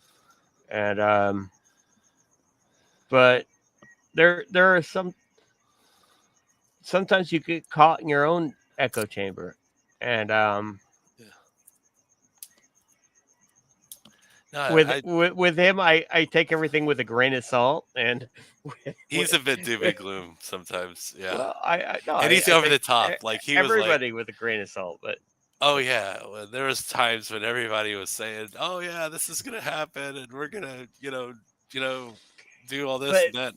And it's like, I was like, "Oh yeah," and that's teamed up with Infowars. And before that, I was listening to like Sasquatch Chronicles and stuff like that, and then like the freaking COVID hit and everything, and I just kind of switched. And actually, Trump was the first president I ever voted for. I mean, I swear, I never got into politics, and but he teamed up with Infowars, and I had my suspicions about like AJ and my buddy worked for he wasn't my buddy actually, he was just like a colleague or classmate of mine. I kind of started suspecting AJ of being like, but they're sensationalists. They do you know what yellow journalism is? No. Okay, yellow journalism is sensationalist journalism, and it's true to a certain extent, but they sell. This is like a century-old term, at least, maybe older, but it's true to an extent, but they need to sell their headlines. It's profit driven. Yeah. Do you know? And when Infowars became a profit driven platform, which I saw happening, I went to the quote that not Sam Adam. It was Mark Twain. Mark Twain had a quote: "If you want to be informed, read the newspaper. If you want to be misinformed, read the newspaper. I messed up that quote completely, but yellow dog journalism, not yellow dog, yellow journalism. I was getting confused with blue dog Democrats, but I have a lot of stuff up twirling in my head, and I'm sorry if I get my vocabulary kind of mixed up sometimes. But it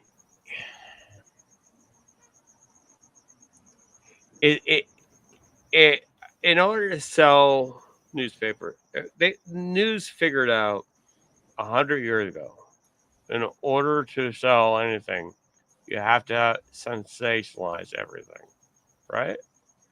So, and Duppy just joined us, and I want to hear what he says about all this stuff, because apparently he just joined us for a reason. I did. I came to reel the discussion back to the topic at hand tonight. Yes, please. Yes. So anyway, I ran across something this week that I thought you guys would find interesting. Yeah. Would it make sense for me to close out the pre-prepped part of the show, which was only 2 more things, really fast? Oh, all right. Go ahead. Normally I do all this before the calls, but tonight we were randomizing. So, Central, you're kind of, for some reason, you're my Ed McMahon tonight. 4, 3, Oh, yeah, okay. 2, 1, Earth Sup, below. Kitty? Is that hi, Kitty? Oh, that's Peter the Peter Schilling version of Love That Song. G-Ross loves that song, but Major Space Tom. Oddity. We're Yeah. trying to get to a point here, so. No, but that's so what I usually do at the end of all the different stuff is I just super crunch down the story so far. So here it is in 2 sentences, 3 lines. Water-based reset. 3, 2, 1. Yep. Water-based reset. Law. No demon human half-breeds, no murder, no blood drinking. Shemite Abraham moved to Philistine and had Egyptian Ishmael, who sired 12 princes, and Haranian Isaac, who had Esau the Red, and favored second-born Haranian Jacob. That's our story so far. That's what I'm going to carry into next week. Hey, quick question. Yeah. I'm making that up. From Haran. Okay. Well, that's pretty close to Hurricane. Remember, I was talking about I those know. guys. It's impacting me. The Duppy Files keeps coloring my thinking in a great way. Now, let me drop a crazy bomb on you guys that was in today's chapter. First, I want to take you back to, you remember Melchizedek served bread and wine. And I don't know if we talked about it way back in chapter 14, but that could have been a prototype Eucharist meal. Possibly. So right, he comes back and he's doing a ceremony with Abraham after the victory, after the rescue of the kinsman redeemer. And so we've already seen bread and wine once. They went way out of their way to show this stew as red. And it's not weird to serve bread with soup, but it totally mentions that he hands him bread. And when I was prepping for the show and I saw that, I'm like, this is a corrupted proto-Passover. It's a nasty, evil version of. I've heard people say, and I'm no cook, so I don't really know, but I've heard people say on a number of occasions that there is such a thing called a red lentil. Yeah. So. Well, I just think the fact, yeah. It could be a simple explanation, but nothing's really simple, is it? Well, but yeah, they didn't have tomatoes. Okay, what could cause it to be red? Back then, tomatoes came from like South. They were like an American fruit, right? So tomatoes were not. You think tomatoes, right? But yeah, no. but I don't think they were a part of Middle Eastern diet 3,000 years ago. Well, and 3,000 years ago, they did not have tomatoes in Right. in that area. The Mongols used to mix ox blood with milk for nourishment, right? So, That's disgusting. well, yeah, Just so is just Pepsi and milk. just And pretend it's like a strawberry milkshake. Laverne and Shirley. Nasty. Laverne. I think she used to mix like Pepsi and milk. But yeah. So Maria Abramovic would does shit like that too. would it be like blood? Some sort of if it was red, would it be blood? Because No, I'm just saying it was representative. I'm just saying this was a perversion I understand that of the symbols. Hey, Norm.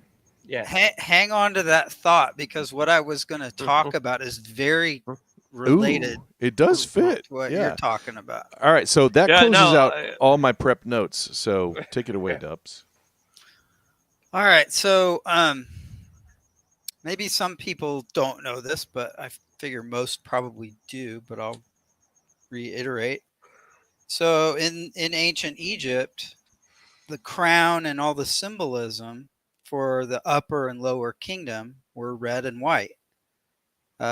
Lower Egypt, the delta, was symbolized by the color red, and Upper Egypt, up the river to the south, was symbolized by the white color.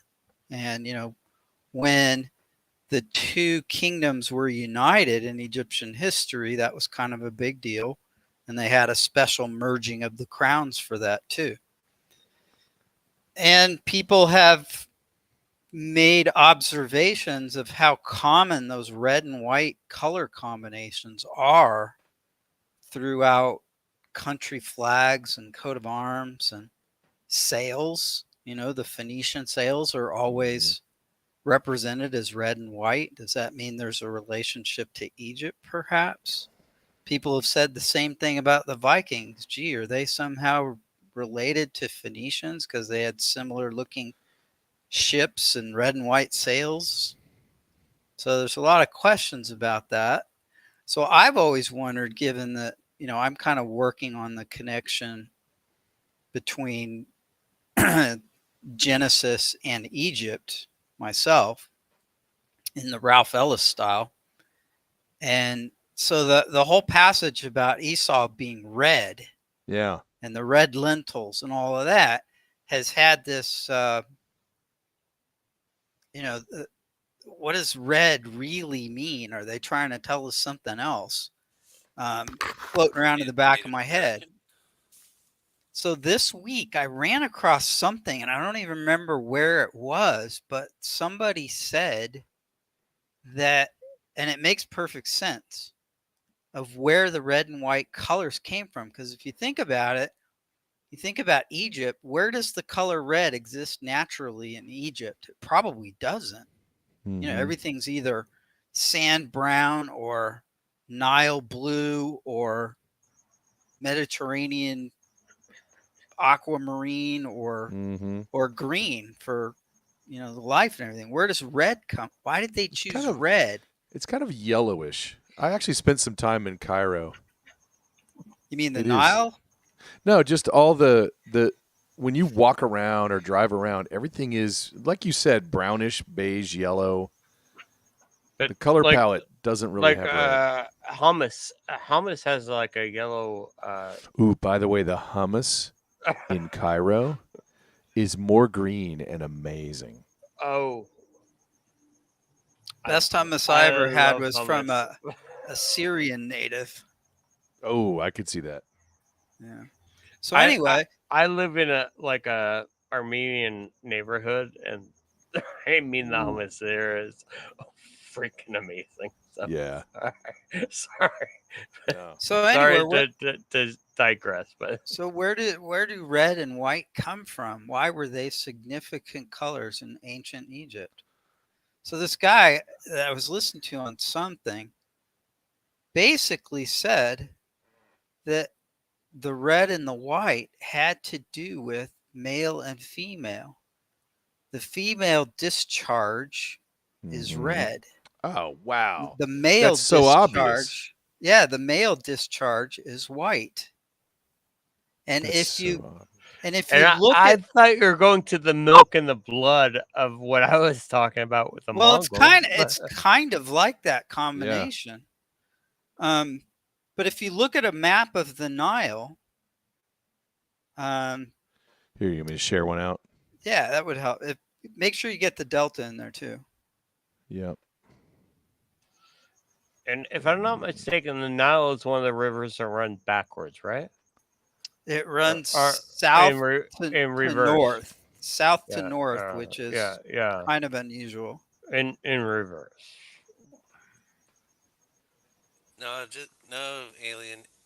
Rivers just run downhill. Yeah, It don't matter. yeah. But yeah, it is kind of weird. Yeah. Let's see. We need over here, right? Yeah. All right. Lead us on. Is it up yet? And Oh, can you not see it?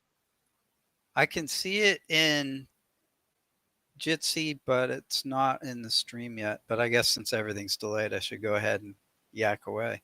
No, you got share screen right now. All right. So, You can see it in Jitsi? no, I can.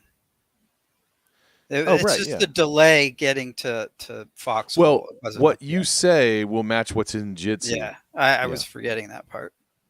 Right. All right. So if you look at the shape of the Nile Delta, it is kind of reminiscent of what things used to look like before Brazilians, right? Okay. Right. Uh-huh. And the river part of the Nile, you can imagine, looks kind of like the male counterpart. And what happens every flooding season? Right. The Nile Delta gets fertilized by the waters of the Nile. So it kind of fits in a very primitive biologic way of where the red and white colors signifying that the kingdoms of Egypt came from. And did they map in that way, the red and the white? Yeah, I guess they did. What do you mean by map? So you said the red was the upper, or is that considered upper, more north? Yeah. No, well, remember, it's like Norm said, it's backwards. or Central said, it's based on the elevation. So the Ethiopian highlands are to the south. Right. So that'd be and the the Nile white kingdom. flows to the north. Right. So lower Egypt is the delta because it's at lower elevation. Upper Egypt is the river part to the south gravity. because it's at higher elevation. Yeah. Right. It's gravity, basic gravity. So-called gravity. Right. Well, Newton. So-called wrong, Newton. but okay, allegedly Newton. So anyway, to bring it back to what you guys were talking about tonight, I've always had this something in the back of my head. Why are they so emphatic about Esau being red? What does that mean? And somebody asked a question earlier. I asked a question of where those two cities were that it was mentioned that the Ishmaelites went and settled the land in between Havilah and Shur. And I had no idea where those were. And so somebody, I forget who it was because I'm not looking at the chat now. It might have been Rev. The land of milk and honey. Wait. No, this is kind of before that part. All right, so. But and it said that the passage that he sent me said that it was to, it was between Egypt and Assyria. Well, Assyria is way over, over where Baghdad is and that general area. So and yeah. But they never crossed the desert to get there. They always went up to Syria and followed, the fertile lands, Right. where they could get food and water to get all the way over to Baghdad. So that's a huge area for Havilah and Shur. And then somebody sent me a link to where Havilah is, and it says in the same passage that it's near where the river splits into 4 rivers. It's part of the Garden of Eden story. Well, from a geologic standpoint, there's only one place that rivers split, and that's in a delta. Right. So I think that Havilah was part of like the Eastern Nile Delta on the way to Assyria, following the Mediterranean coast to get there. But it really wasn't that far away from Egypt. It was on the extremity of Egypt, and I wouldn't be surprised if Shur wasn't too far away from that either. So kind of around here. Charlemagne that opened up the canal. Wait, hold on. That's You're talking about that east-west canal that connects to the Suez area. Suez Canal, yeah. Well, see that green patch that goes east-west, just south of Ismailia. See where it's like linear east-west, connecting to the lakes and the Suez Canal there. Yeah. There's actually an ancient canal that was built by the Persian Empire. I think it was Darius that built that. Yeah, that connected that. And then it was rebuilt at a later time by, I think, one of the Muslim caliphs. I think that area might be called like the Wadi Tumilat or something like that. Okay. But yeah, there's an artificial canal to connect up to the Red Sea there. It goes back, to the Persian times at least, so 500 BC. The ship passage was very important. Yeah. And I thought Charlemagne had to do with one of them, but I don't think Charlemagne ever held Egypt or made it anywhere near there. So you might be thinking of somebody else. Yeah, probably. Like I said, a lot of things by Murray. One of the kind of slowdowns in my mind of the theory of the red and the white is it's real easy to see this on the map. And I'm not saying people can't make maps back in the day by walking off distance, but would they really be thinking about, unless there was some kind of air travel or space aliens, would they be really thinking about these shapes as we just described? You know what I mean? I would say that since they lived there for thousands of years, they probably had a pretty good idea of the layout and could kind of visualize it, maybe scratch it in the dirt or something like that. Yeah. That's reasonable. Yeah, I don't think you need to bring UFOs and aliens in to explain it. No, I'm just saying the aerial view. A lot of times, like when we see that Washington, D.C. is an owl, but it's kind of hidden. Nobody sees it until you see it from the air. There was a blueprint of that from the French guy. Right. That there was a blueprint before, and they have map makers with the land surveyors and all that stuff beforehand. Well, and I guess they don't need common man walking around thinking of this as yonic and phallic. They knew in their secret societies, maybe. Somebody knew. Right.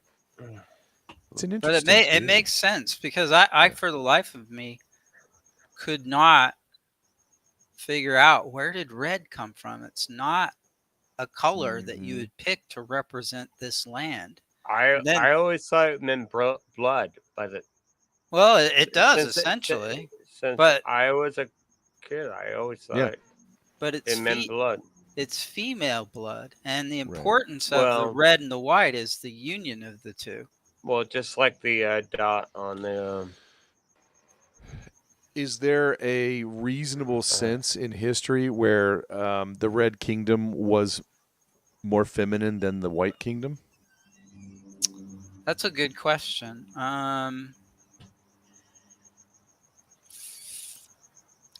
Well, okay, one way that hit me that you could relate to it like that is that Upper Egypt to the south, the White Kingdom, that existed as a kingdom in Egypt. That's the older part. And so, like the story of Adam and Eve, where Eve came later and was a part of Adam, right, that became a separate entity, you could maybe look at the upper kingdom and the lower kingdom in the same kind of relationship. Yeah. I do think the Egypt civilization in the Bible is post-flood, and I think I can't remember if there's 600 years shifted. Is it post-diluvian, the white-red kingdoms? I would think so, but you could probably argue it the other way too. Yeah. I'm just saying, I don't know that they're all that big on like Adam and Eve. I would think it's all mostly post-flood. The other thing worth noting, and this just occurred to me now, is see where Cairo is. Yeah. Right? Well, right across the river is where Giza is, right? That happens to be located right at the union point of the male and the female. But okay, if you go back to the Roman gods like Mars, that the symbol of Mars is the sword and shield with the arrow, the circle, and the arrow. Yeah. Right. Yeah. And it's red. It's red. My Volvo was red. Had this, but the symbol of blood, probably. Well, yeah, but the symbol of Venus was white, right? Of vanity, or with the mirror and the. That would be the reverse of this color-wise, right? For male and female. Exactly. But it was vanity. It was a mirror. Was the symbol of Venus, but the color of Venus, when you look at it in the night sky, reflects white. It's kind of a, with the R lenses now, it's kind of a bluish white, but Mars is definitely red. Color. Yeah, red. But it's or actually it's orange, like Orange Planet Bad. Well, but war is blood. Yep. And, yeah, for sure. And even in the Japanese geisha, they painted their face white. The samurai had the red armor, and even in Japanese cultures.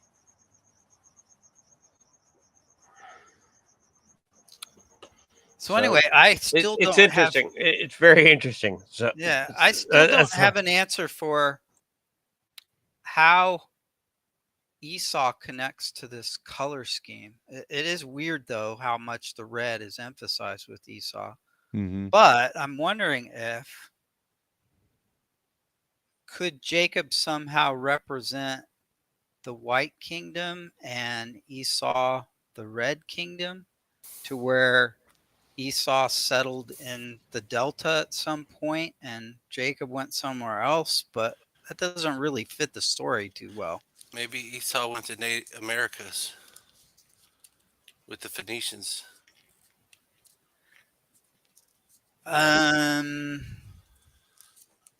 Yeah, a little early for Phoenicians, but possible. I mean, the heyday of the Phoenicians was supposedly right after the Bronze Age collapse in 1200 BC. Jacob and Esau would have predated that by 400 or 500 years at least. But yeah, all the history books are wrong anyway. But the Phoenicians were a significant seafaring civilization even before that. So, yeah. I mean, they have all kinds of stuff in Florida, like these giant what do you call them? Those things that hold the boat down. Anchors. Yeah, they have these giant anchors that are just giant stones that are just sawed right through, like straight through. Well, I don't. Have you seen the shows that I've done? No, I haven't seen it. I just heard about it the other day, and I've never really been on Rumble, so I've never. I know that sounds crazy. I don't do Foxhole. I don't do Rumble. I do Brighteon and.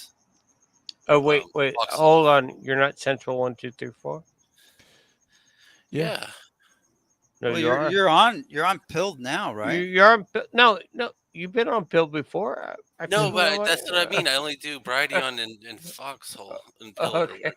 Well, if you go to my Pilled page, there's Rumble links for those shows on my page. Okay. So, but I probably spent about 15 minutes talking about the Phoenicians and how it's very possible they could have made it to the New World 3,000 years ago. But the evidence is controversial. There was a guy that academics, There's a guy in 2015 he built a Phoenician ship. He's a Lebanese guy, to the best known specs, same wood and everything. And he sailed from the Red Sea, right on this map, down, like from Egypt down around Africa, because there's an ancient story in about 500 BC, I think Herodotus reports it, that one of the pharaohs contracted the Phoenicians to sail around Africa and back into the Mediterranean. Well, this guy replicated that trip successfully in 2015, but he got blown off course when he got out into the Atlantic and ended up in the Caribbean.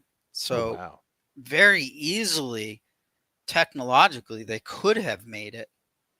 But the big thing that I don't have an answer for is, if they discovered North America 3,000 years ago, why was it apparently left alone for the next 2,500 years or something?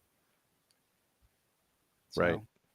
It's interesting. Oh, and I also found a reference. You know how the Phoenicians were known for making purple dye from thousands and thousands of those snail shells. So, in the Mediterranean, you can find big piles of snail shells that are evidence that they were manufacturing the dye. Well, in 2010, a big pile of those shells was found in the Yucatan Peninsula, and they dated it to about 1,000 BC. So is that a sign that the Phoenicians were there? Possibly. There's this channel I've been watching on YouTube called Old World Florida, and that's where I'm kind of getting some of my conspiracy theories from. But he is just talking about giants in Florida and the springs and how he's a young guy, right? Yeah, Dr. Longo. Longo or something.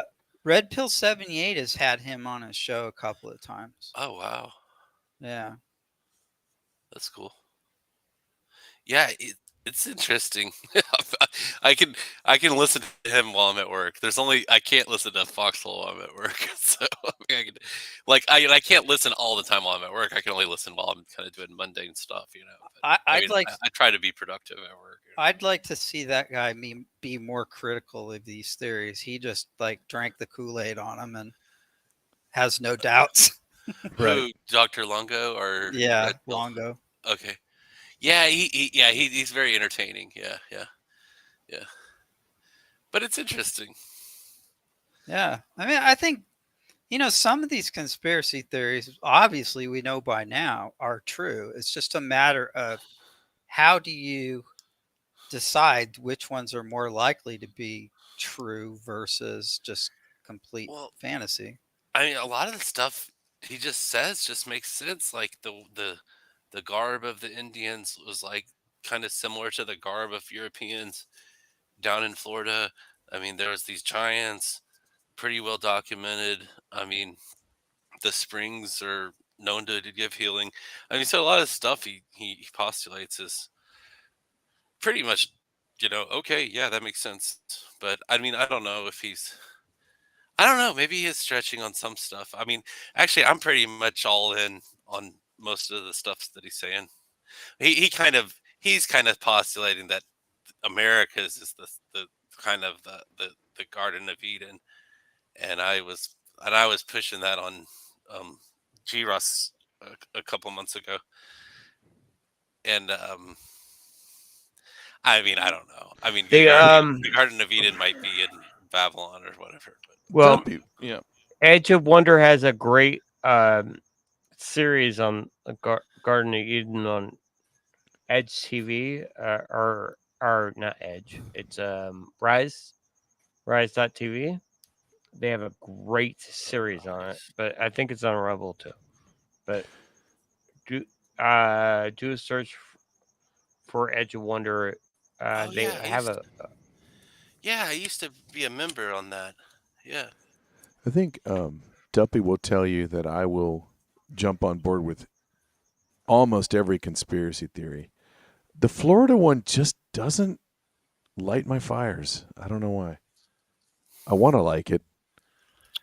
I don't know. Well, you guys know me well enough by now that I would rank the Florida one higher than a number of others that we hear about. Earth is flat, Duppy. Florida is actually a magical place. I believe I've been there, and I think I grew up there. Careful, Norm. I am a true person. Yeah. I do not vote. What? Careful, Norm. That's where the Magic Kingdom is, and that's not got a very good reputation these days. Oh no! Wait, Duffy, I'm in Southern California, and the original Magic Kingdom is there. In Anaheim. Oh, it's Orlando. 40 minutes away from me in Orlando. Norm, I grew up 5 miles from Disneyland. We used to watch the fireworks every night in the summer from our front porch. It's the world. Okay, kitty, stop. But, I was in Orlando 2 weeks ago. It was fun. But I'm not talking about Orlando. But no, I'm not far from Anaheim, where is the original Magic Kingdom. I understand, and I'm surrounded by Disney buildings. I'm surrounded by their whole. My neighborhood is surrounded by Disney. So it's a cult. I understand Disney. Absolutely. It's a cult. Very, very much so, that more than anybody would ever know. So it's a cult. I live in the middle of Disney. You guys wouldn't understand, but I swear. Let's say Illuminati's. Soulmates is the. I knew a girl in high school who was Alice in Wonderland. Ooh. I knew a girl named Jackie that was a bartender that was Alice in Wonderland too, but I can't find my shoe. I'm Cinderella. Yeah. He's gonna buy me Jimmy Choos for my birthday next week. Mm-hmm. She wants Jimmy shoes. That's so. 20 years ago. Okay. 20 years ago. All right. Yeah, So, but maybe they're cheap now, Norm. If she likes them, that's what's important. yeah. They pulled the song from YouTube, Kitty. Oh, I can't. I can't find it on YouTube either. I can find the "Fuck the Bank" song, but I can't find the Illuminati. I love that song. I know you do. Yeah. But, okay. So, sorry for the digression, but well, Kitty got me distracted. What were we talking about besides Disney and? We were just placing the Garden of Eden in Florida. Actually, Ralph Ellis places the Garden of Eden on that map you just had up. Okay. Over at Rise TV, they placed it in. The Mormons placed it in like somewhere weird, like Mississippi, or I can't remember. Okay. There is a whole series over at Rise TV. This alien, is not because Mississippi is still in the Fertile Crescent, the arch of the what do you call it, the Gulf of Mexico? That's what Dr. Longo says. He says, "Oh, it's the Fertile Crescent is the from Texas arching down to the Floridas, and so yeah. Well, actually, and if you think about Mississippi, they've got that Poverty Point, that big site there too, So I don't know. And Louisiana, New Orleans had, where did all these panels come from and all that stuff? And then Katrina got pissed off at New Orleans and fucked them up, right? Yeah, I guess so. Sorry, or I didn't mean to weather be control. Crass. Sorry, I didn't mean to be crass right there. But, yeah, no, it's true. No, yeah.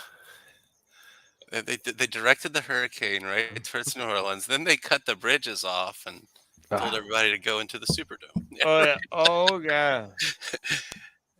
Well, I was in Northern California when the in 1989 when the World Series was happening and there was a earthquake right in the middle of it.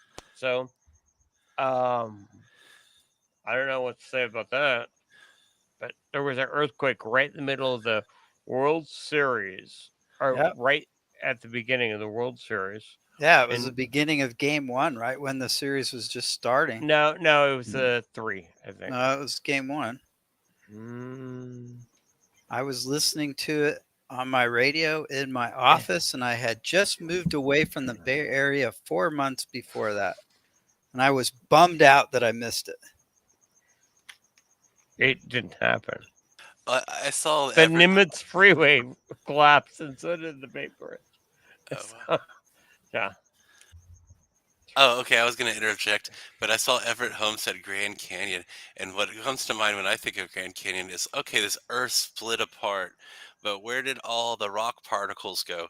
Like, why isn't there, like, the Gulf of Mexico, has all this delta, kind of like the Nile River has a delta? Where's the delta in the Baja, Mexico, the Gulf of California? You know why it's missing? Why? I mean, there is one, but it's very small and doesn't account for all that material. Think of the San Andreas Fault and back it up a couple million years to the south. And where would the Colorado River have dumped then? All right. Well, yeah, exactly. Well, so it's not in the same place. The Salton Sea is actually okay. A lot of stuff backed up in the Salton Sea. Okay. That was a geological misstep when the Louisiana Purchase happened. They didn't want to sell the end of the Colorado River, right? Mexico did not want to sell the end of the Colorado River, so they kept that in Mexico. Except they bought the Louisiana Purchase from France. Whoa! So that was not French territory. Yeah, but there was a Mexican-American War over the whole thing too. Yeah, that was 20 years later. Yeah, but So it doesn't actually end up in the Salton Sea. So there's a backup causing the Salton Sea. There's a whole lot of geological stuff there. I can't explain right now because I've had a couple of beers. The Salton Sea was a depression. It didn't Yeah. have water in it except, like Who's saying seasonal rainstorm water. And the reason Who's it's saying it? there is because No, I didn't.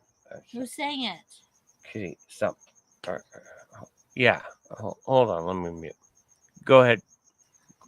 so if you can find a geologic map of the Gulf of California, there's an actual spreading center like the Mid-Atlantic Ridge that tracks up the Gulf of California. So the Western United States is splitting apart and would eventually become an ocean in 20 million years or something like that. And part of that splitting, the land sank. That's why the Salton Sink, as it used to be called, was situated just north of there because it's part of that continental splitting.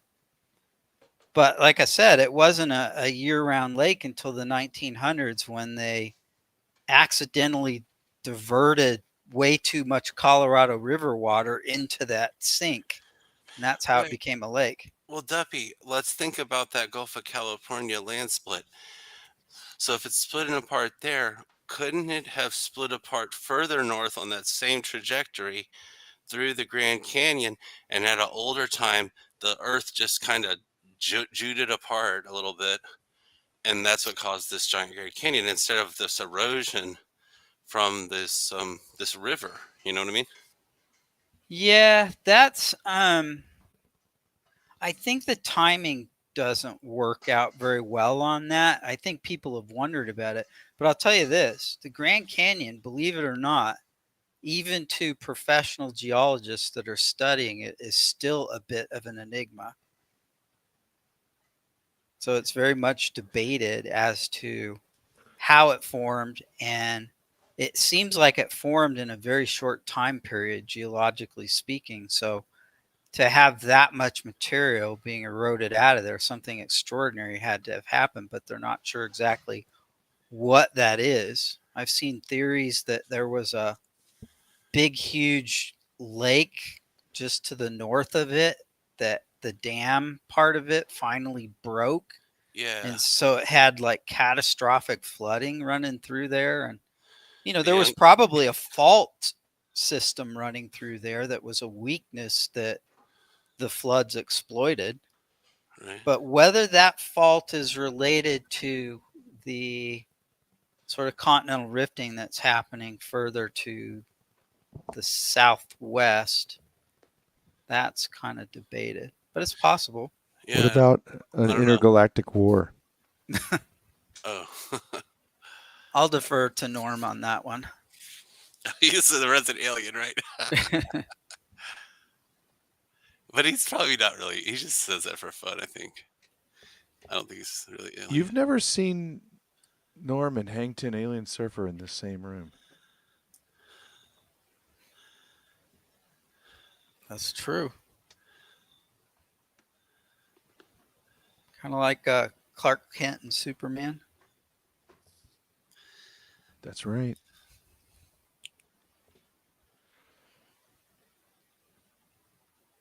I was just doing a bit of green screen teardown. Okay, Kitty is distracting me right now, but hold on. Let me figure this out. There we go. All right. Yeah, there I am. All right. I'm Kitty, it doesn't exist anymore. All right. So I'm here now. So Norm, are you the one that made the Grand Canyon with your photon torpedoes and shit like that? I'm not Norm. I'm Hangton Alien Surfer. Oh, shut up. Don't Alien Surfer. You're Norm, dude. Just face it. Kitty, stop. Shut up. I need to Hey, find hey, Norm, I hate to break it to you, but right underneath your head it says Norm. Illuminati. Your name Hold tag on. is so wrong. Kitty is distracting me right now with stop that. Kitty's distracting me with Oh, shut something up. It's not else. me. Kitty, it's not there anymore. It's completely gone. I love that song. I know. It's gone. Stop. So, all right. So, hold on. Do you want to see my nude pics? No. No. All right. God, good luck, people. I guess we're going to. Good God. All right. So which one did they choose for the Sorry. center I don't even pole? want to see it anymore. Hold on. Let me get to it. Damn it. Kitty Shut is up. distracting me. Shut up. No, you're distracting me. I'm not distracting you. A ton. Yeah. I don't care. All right. Okay. I don't know what that is. I can't show you because I don't really care. she is distracted with something. Hold on. Camera. Okay, that's that camera.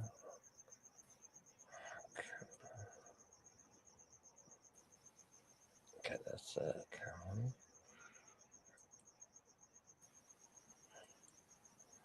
All right, and no, that doesn't work. Kitty, stop. All right. The buttons are being pressed. Yeah. I love it. It's fine. So, brethren, it's a little short, only 2.5 hours in, but I'm kind of wondering if I might go to sleep soon. What do you guys think? Any other topics? Sabotage! No, other topics? Boys! I'm gonna leave right now because Kitty's yeah, Kitty wants no, she's walking away. Kitty So it needs doesn't a matter. spanking.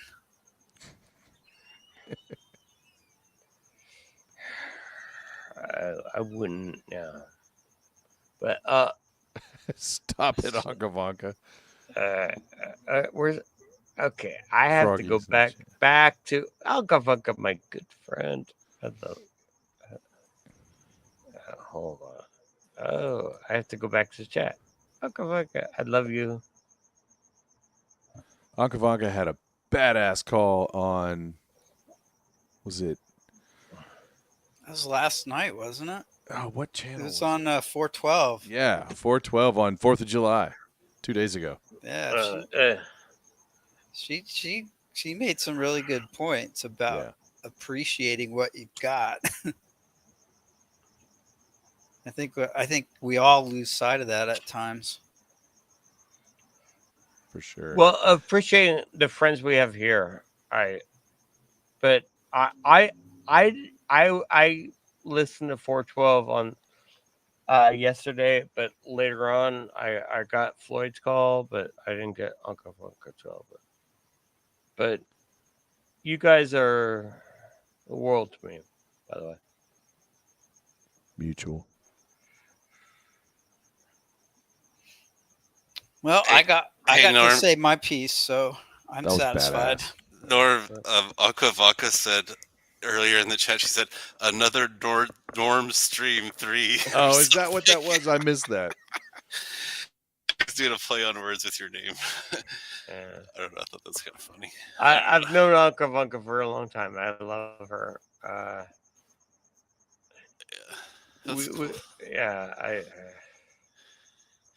Oh, you just got massive hug squeeze. I love you guys. I love all you guys, but is it just me, or does it really look like the fake moon landing set behind you? Behind me? Yeah. When you put your head in front of that light, it really looks like a Kubrick set. It is. It's G. it's Ross, asteroid. you didn't Ho- know that hold Norm you didn't know that Norm's last name is Kubrick? Hold on. That's awesome. Okay, is that better? Oh, hold on. It's that. No, yeah. It's awesome. I have an astronaut kicking back on the moon with beer. I see it now. All right. The moon set actually. It's Yeah. stage 18 on at Paramount Pictures where they filmed The moon landing. Yeah. well, yeah, and Sunset. No, I was going to go to Sunset Boulevard, Right. and they filmed Deep Space All right, Nine, Rockefeller. all sorts of things. Nice.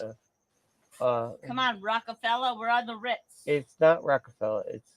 It's Putting on the Ritz. kidding. It's DeVille.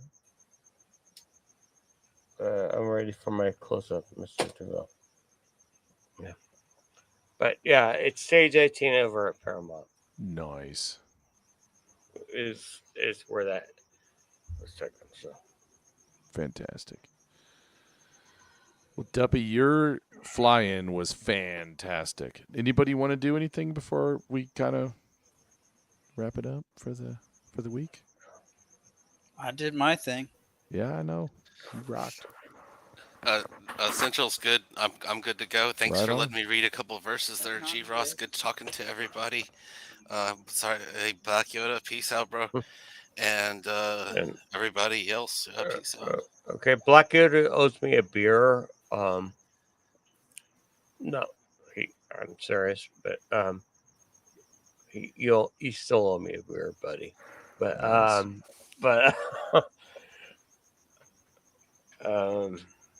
love you guys all. Are we doing the sign off or We can.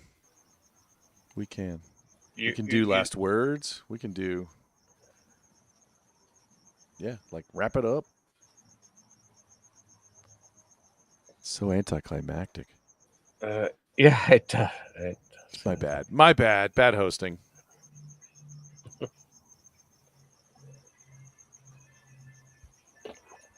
love you guys. Love you too, Norm. I'm gonna take off and Right on. yeah. Thanks for joining in, man. That was awesome. Yeah, and I sorry. I digress sometimes, and Nah. I'm sorry. This is like many shows. This one involves digression. But I did try to keep on subject. It was fantastic. But okay, Kitty wants to. Good night, Kitty. Good night, Kitty. Good night, Norm. Good night. Okay, love you guys. Love you guys. Have a good night. I got. Akavaka's just really reaming us. Oh, Uncle. What? She's like, come on, get on with it. All right, have a good night.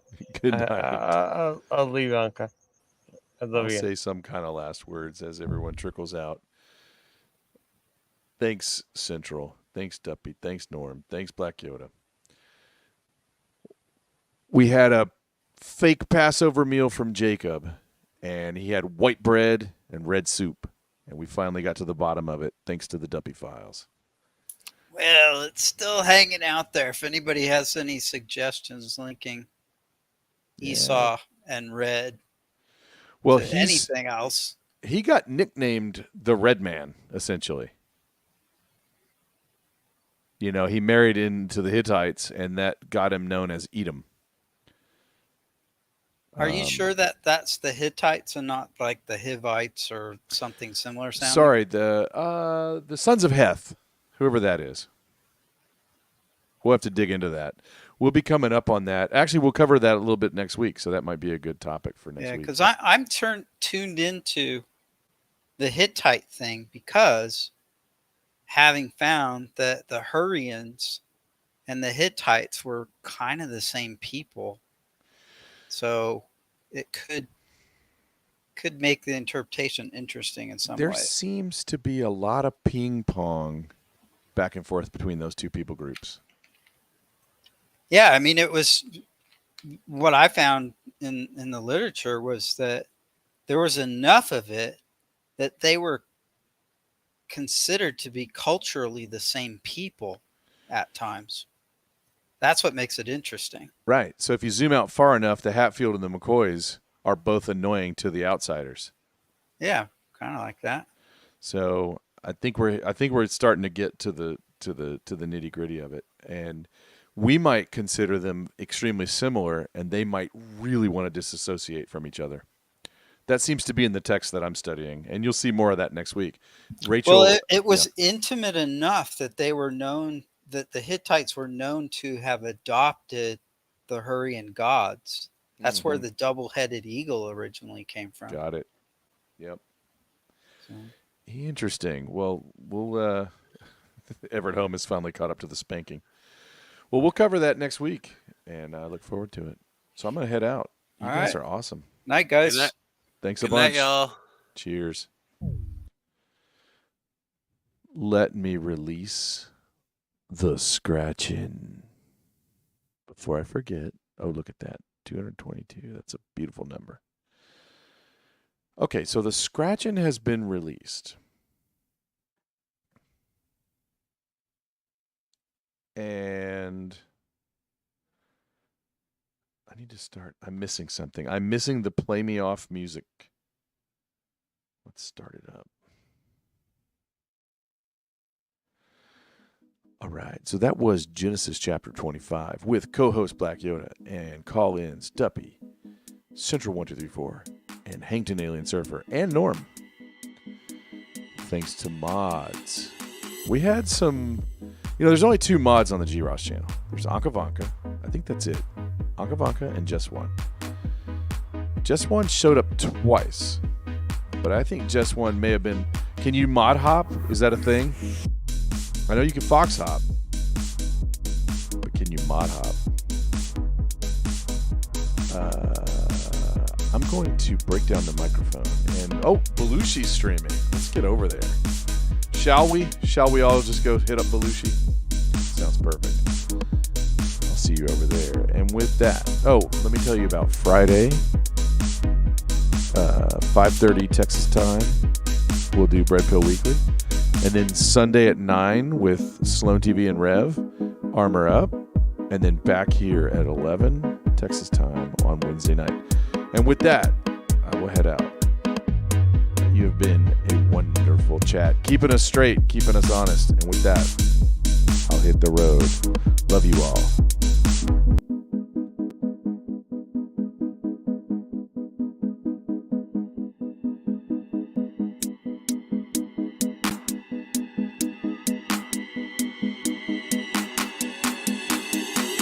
Thank you for spending time with us. We're joined on Fridays by co-host Angular. This has been G. Ross, and you are the underscore. Be sure to catch us on the foxhole.app, DLive, YouTube, or Facebook.